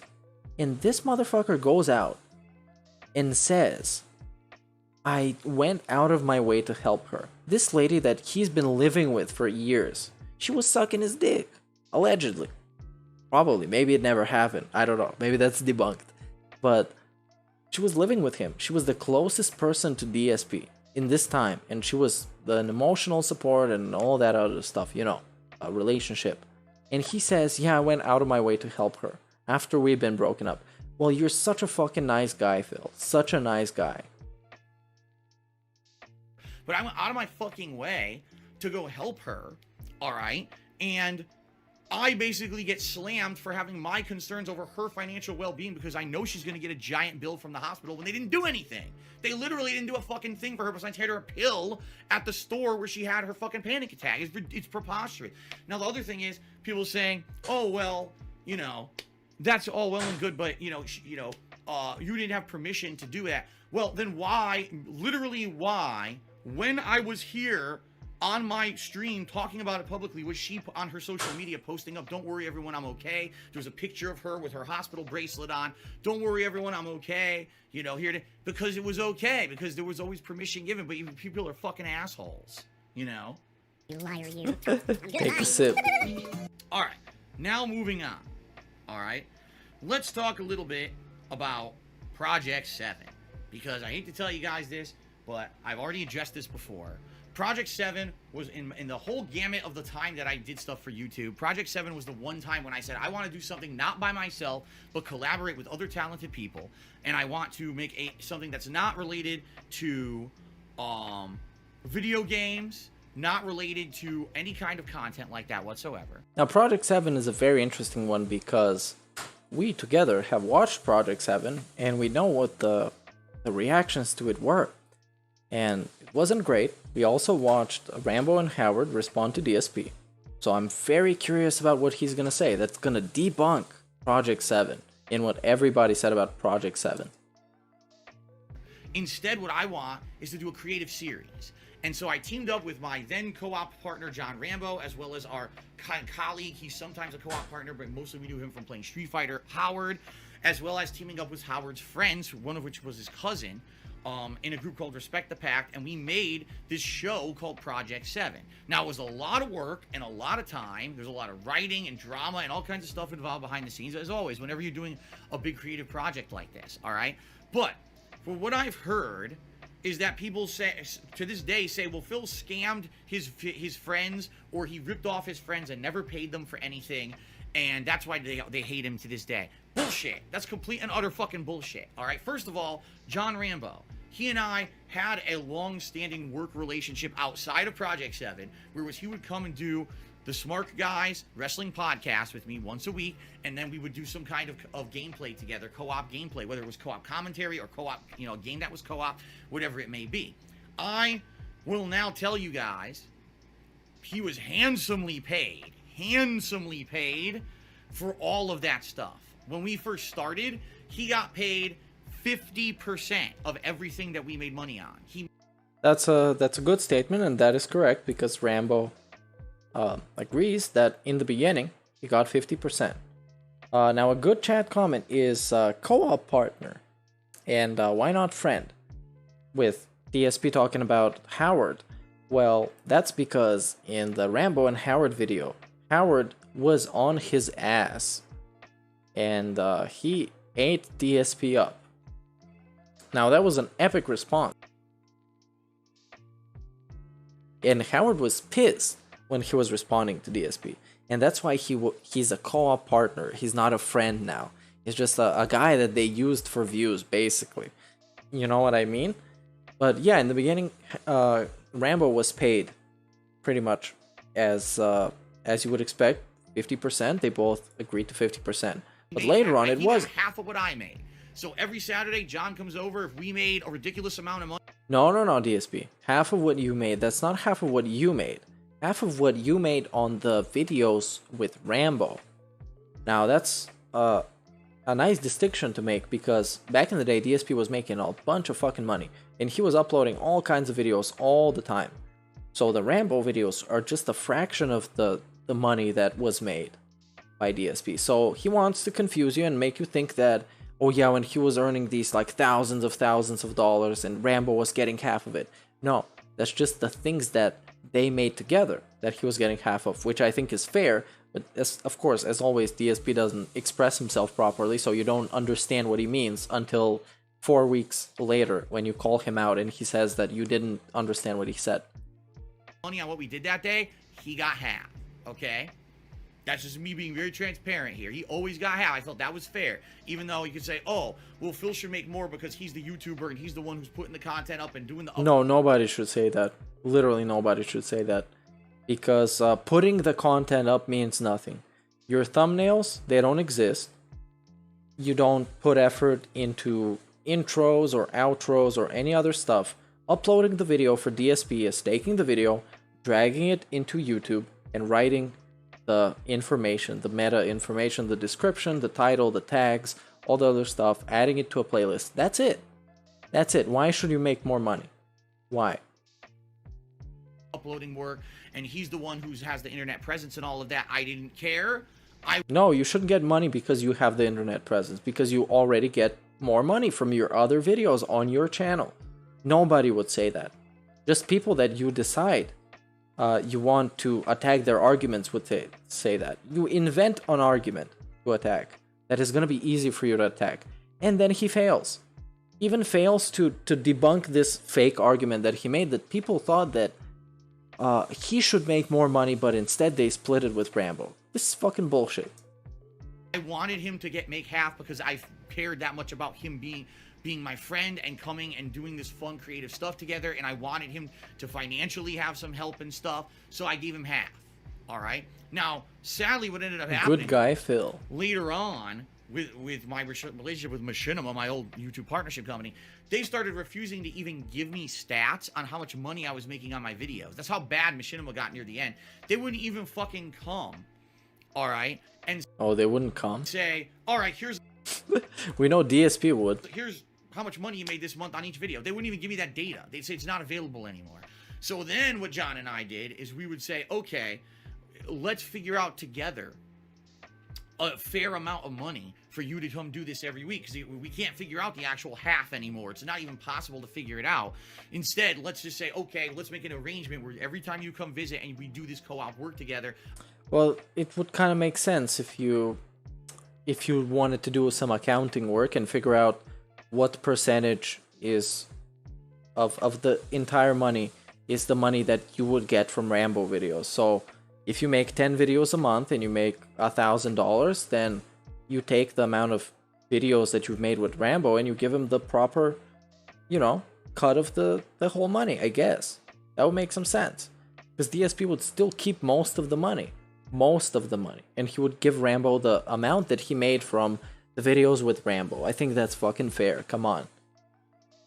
I'll pay you this amount of money. And that's what we did probably for the last 2 years. Plus, Rambo was his best friend.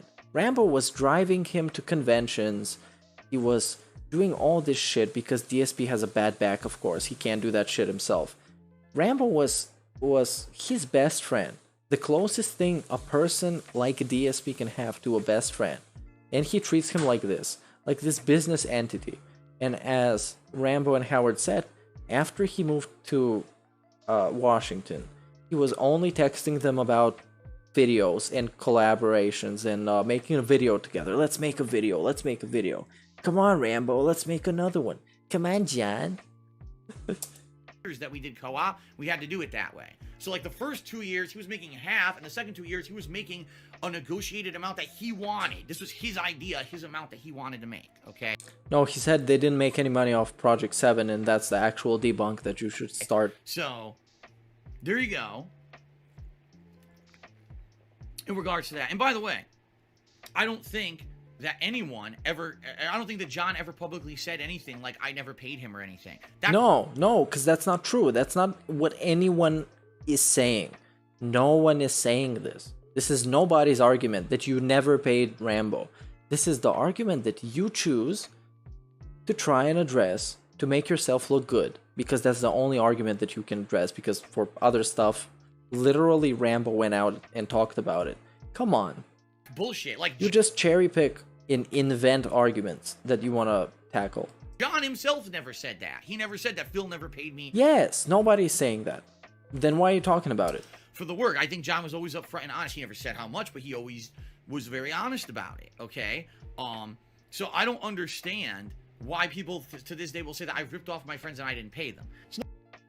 People are gonna say this about Respect the Pack, who allegedly worked over 40 hours a week for Project 7, never got paid anything. They got paid in exposure. That doesn't pay the rent. That means nothing. Rambo Howard didn't get paid for Project 7, as far as I know. There were a bunch of t-shirts that were made back in the day that were for Project 7 that they couldn't sell and DSP kept and then gave them away or something, or just hoarded them. I don't know. It's not exactly the truth, okay? So yeah, okay, we've seen this before, and I want to skip through this include Virginia because I just told you exactly what they say in this video. days like I'm not going to work. You know, or not. So to sum this up, the thing that I'm skipping, DSP paid Rambo a negotiated amount of like $100 or whatever it is for a day for Rambo to go and film videos with him. Rambo used to work at a what was this thing? As a contractor.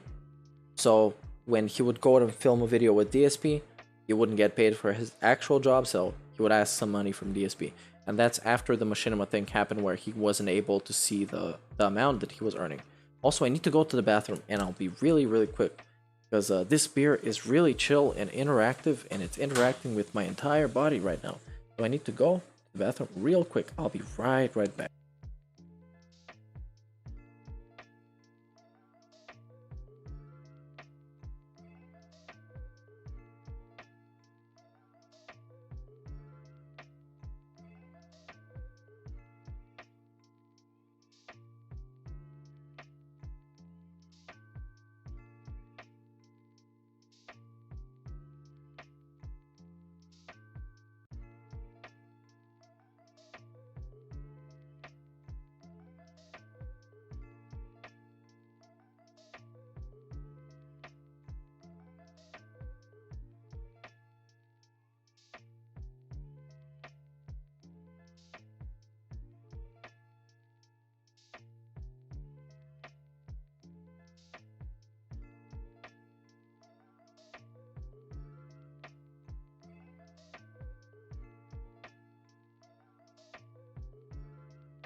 And of course, we have some idiot in chat making fun of my bladder.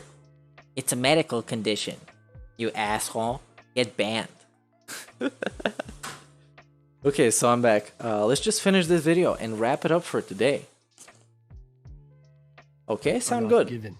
Now, in regards to Project 7, all right, which is the one thing that, honestly, you know, didn't go right, and people can say, okay, well, you know, people didn't get paid or whatever. The way that he takes criticism, the epic way of taking criticism is like, yeah, people can say that, somebody didn't get paid or whatever. Fuck it. Whatever. They didn't get paid or whatever for working more than DSP has worked on any other project he's ever made. And they didn't get paid. Now, apparently, it's now a detractor meme. That guy with two names is a detractor meme, and everyone who shows up with that name will get banned. No! Not him! Front, we had meetings. Two of them, not one, two fucking meetings up front before we even started production of Project 7 on making money on it. And it was going to be that I was going to make the ad revenue on the videos, but we were going to try to sell the Project 7 t-shirts, and whatever we sold, we would get an equal cut, depending on who financed them. And who financed them? Me and Howard. We were the two people who financed them in the end. Because we had... Wait. So he would get all the ad revenue, meaning the actual money from Project 7, because he used to make crazy money from ad revenue back in the day. Come on. And him and Howard would also split the money for the t-shirts based on who invested in them. What would the guy who edited the entire Project 7, what would he get? Exposure? Come on, he did literally most of the work. Because Project 7 is a very badly acted, very badly scripted show. And the effects are the only thing that give it any production value. We had to make those t-shirts up front before we could actually sell them. It wasn't like today on Teespring where you could just have them be made on the fly. Instead, back then, that didn't even exist. There was nothing like Teespring. You had to make the t-shirts early, pay for them up front, and then sell them. And we had plans to go to conventions and sell them and do all this stuff. Respect But the Pack what? didn't want any money at all. I had Oh, yeah, give me a fucking break. So they planned to go to conventions, but what happened? DSP moved. That's what happened. That's the debunk. Asked them up front, what do you guys want out of this? And they said, we want exposure. We want our channels on YouTube to get exposure as a result of working on the project with you. And then the one thing that we all collectively agreed on was that we were going to eventually, when we finish the series, make a DVD set and try to sell that and make that's big full of money shit. on that, because Now, that would be a really cool people like to say Wow, exposure. a DVD set. Shut where up, we could, DSP. who knows what the production cost is? $10. We could sell it for 20, 25. Oh my god, he and then we would keeps split all resizing. that amongst all of us as profit. And this would be Okay, now people like to say exposure, and they want so much exposure before an actual project starts, because it's easy to say before a project that seems big. And this is also a fucking screenshot. Jesus Christ, every time I pause it today, this shit is a screenshot. Okay, I got it. I already got like 5 from today. Now, people like to say, I like exposure, and then the project starts and it's some shit that is hard. And when shit is hard, you say to yourself, God damn it, I wish I was paid for this. So maybe they should have renegotiated, because that series was pretty long. I mean, talking about a YouTube series like that, and it had quite a lot of editing. So yeah, I think the people involved should have got paid. if it was successful, the first of future collaborations where we could do other projects and explode out there and do spin-offs and all kinds of stuff. And I was totally okay with that. All right. And that was all what our plans were up front. There was never discussion that people were going to get paid based on how the videos performed on YouTube. There was never discussion about how much money anyone's investing in the series. There was never discussion about anyone getting a paycheck out. You should have had that discussion, fucking clown. It's your channel, it's your video, it's your series. You should be proactive enough to take the initiative and have a discussion about it. It's your fault. You didn't have that discussion, and people ended up not getting any money from it. And you getting all the money and buying a fucking BMW and buying all this useless shit that you used to buy back in the days. It's your fault. You should have had that discussion. But nobody told him. That's the problem in life. Nobody tells DSP anything. He's like, I don't know. Ever. So I had a conversation, like Howard said, I had a conversation with Phil. I said, listen, you have to make it worth their while, man. Throw them money. And I'm not saying throw them like thousands of dollars. There's already been, at this point, there was already 4 episodes that had come out, right? Yeah. Because we did four episodes that had come out. So I said, listen, just divvy up the money. There's 5 people in this. There's only 5 people, the crew and the... Yeah, that's exactly what I'm telling you. In the beginning of a project, it's very easy for people to say, yeah, I just want exposure, you know, you're the big guy, you're gonna give me the attention. And then you start doing it and shit is hard. It takes a lot of time to do, and you feel like you should get paid for it. You just kind of do. But they never had the talk about it, and it's kind of toxic, and that's DSP's fault all the way. The whole cast, okay? Yeah. The video's made a lot of money. If you look at the views, the amount of views, he gets paid on views. It's like $2 for every 1,000 views that he gets. So simply, you know, figure out how much you made off all these videos. I know that Phil spent a lot of money on props and stuff, so subtract all the costs. Come on, that's fair, not right? That's not fucking cost. That's just a waste of money. ESP just decided to waste a bunch of money on toys, essentially toys, for this Project 7, and it was just a bad decision. I don't know why you would have to take it into consideration or something. Subtract all your costs, then you have a number, and then split it the 5 ways and throw them the cash. Yep. And offer that. Yeah, just that's as easy to do because they were 4 episodes into this thing, so they'd invested this massive amount of time and their skills to them. There's no guarantee that they're gonna continue with the series, but hey, man, at least try. And that's fair. His response: they don't want money. They don't want any money after this. Respect the Pack didn't want any money at all. I had asked them up front, what do you guys want out of this? And they said, we want exposure. Based on what he says, they told him that. Yeah. And then I asked them about it, and they said he didn't even talk to them. And this is what I mean. There's no conversation. Right. So and then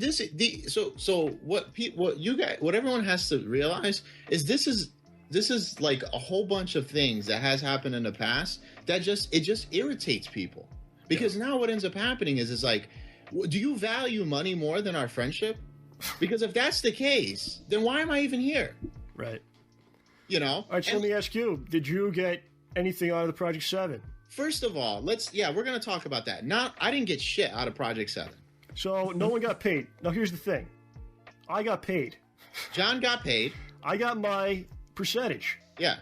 At that time period, there was a point where my car had broken down, and I needed to get.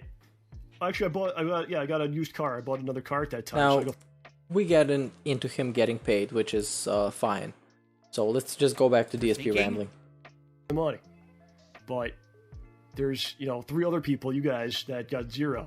You see what I mean? This is insanity. But this is how I guess these guys were thinking. They thought that Project 7 was going to be some giant cash cow that was going to get them rich and famous or something. I don't fucking know. But for anyone to come... No, they just expected to get something out of it. Just like, it's kind of morality. When something makes you a bunch of money, just share it with the people that helped you and did most of the work when it comes to this, because writing that show is probably not very fucking hard because that show is written as shit. The editing is the only thing that took a massive amount of effort, and they did it for free. Good job, DSP.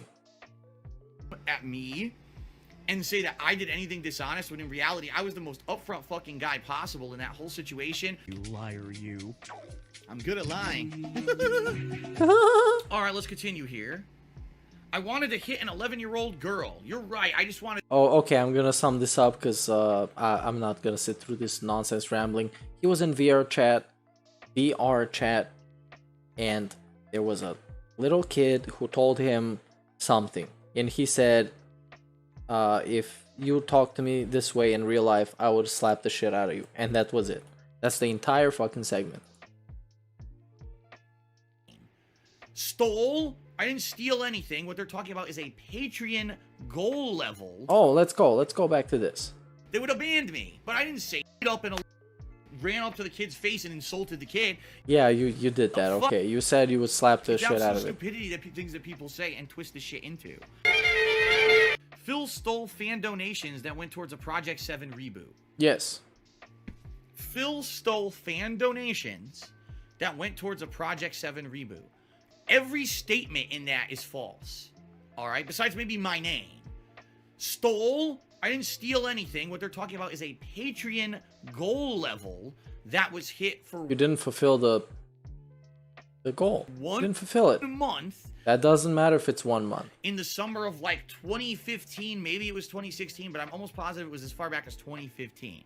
Not stole, it was raised legitimately via a Patreon goal level. Yeah, but you didn't fulfill the goal. You lied about the goal. All right. Fan donations, they weren't fan donations, they were Patreon contributions. That's different. No, it's literally a fan donation. Stop being a fucking clown and stop with the semantics bullshit. Because this doesn't work on anybody. I mean, it actually did during the stream. He probably raised a bunch of money. But this shit doesn't fucking work. No, it is fan donations. It's people that see your pathetic face and decide to go out of their way to go on patreon.com and send you literal real life money so you could live a little bit better and have a little bit more money to spend on WWE champions.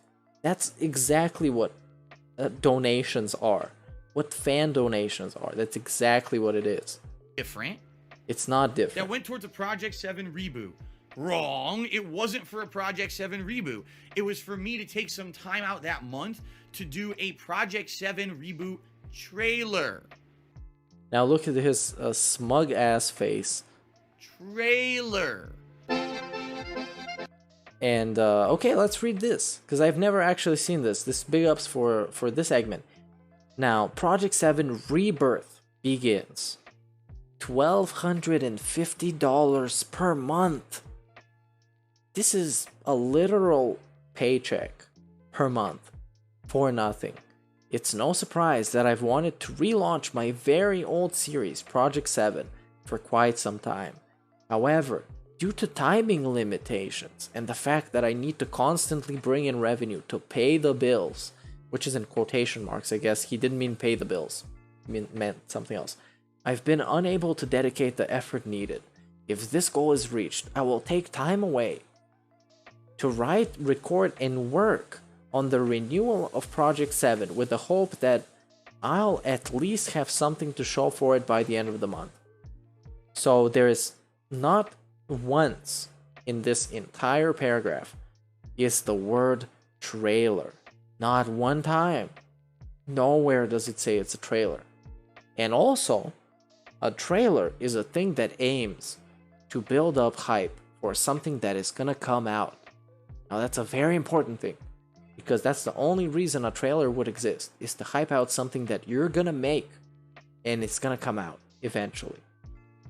Trailer for something that's not gonna come out means nothing. So yeah, it's basically a scam. It's literally a scam.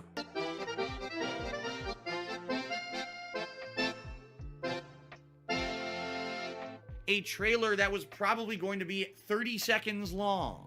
Okay? Did you do it? No? You know, Phil did it. He masturbated in front of thousands of children. Yeah, I mean, you did it on the internet. It reached thousands of children, at least. Like that we know for sure. Yeah, he didn't try and do it, and these debunks are getting easier by the second. He didn't intend to do it on camera, but it happened. And that's what it was. Where the fuck did that come from? All right, here's a legit question. A legit Someone took question. me $1 and asked, did I get Almighty Tevin kicked off of Twitch TV? No. I wholeheartedly will 100% tell you to your face, look into the camera as I say it as well, in case someone said, oh, Phil wasn't looking into the camera. I didn't get Tevin banned from Twitch. I had nothing to do with it at all. Zero. I didn't even know about it until after the fact. Oh, dude, no. Look at the way that he looks. Every time when he says something, and the specific sentence being like, I had nothing to do about it, and he looks to the side. As he's saying this thing, he looks to the side. All the rest of the time, he's looking at the camera. But when he says, I had nothing to do about it, and I didn't know anything about it, he looks off camera. Look at this again. A legit question. Someone took me $1 and asked, No, did I get Almighty just pay Tevin attention. kicked off of Twitch TV? No. I wholeheartedly will 100%. Now I'm gonna look at the camera, okay. As I say it as well, in case someone said, "Oh." Okay, now looking at the camera. I didn't get Tevin banned from Twitch. I had nothing to do with it. Now looks at the side. I had nothing to do with it. Looks at the side. Zero. I didn't even know about it. I didn't even know about it. Looks at the side. After the fact, people came into my chat. Oh yeah, right. What happened is he pissed off people. He pissed off people. Looks at the side. When you do stuff that not only negatively affects me but affects other people, you piss off the wrong people. Yeah, that's bullshit. The following screenshots show DSP asking help to have YouTube detractors removed, showing he filed content claims against Secret Life of DSP, Snort Burnell, and was looking at striking GTG as well. All of these videos were protected under fair use. Very nice, huh? Delicious. And now he gets in touch with somebody with an anonymous profile picture who is gonna be interested in taking down the videos. Very nice, huh? Sounds good. And here's the rest of it. Snort Burnell, GTG, we got all of them. Great job, DSP. Burn in hell, Burnell. Burn in hell, Burnell. And that's gonna be all for today, ladies and gentlemen. Thanks everybody for coming here and chilling with me, except the people who call me White Tevin and the people who call me Anthony Fantano. Not good night to those people. You are detractors and you're all banned. So to everybody else, thank you for coming tonight, and had a lot of fun with the king, and I'm looking forward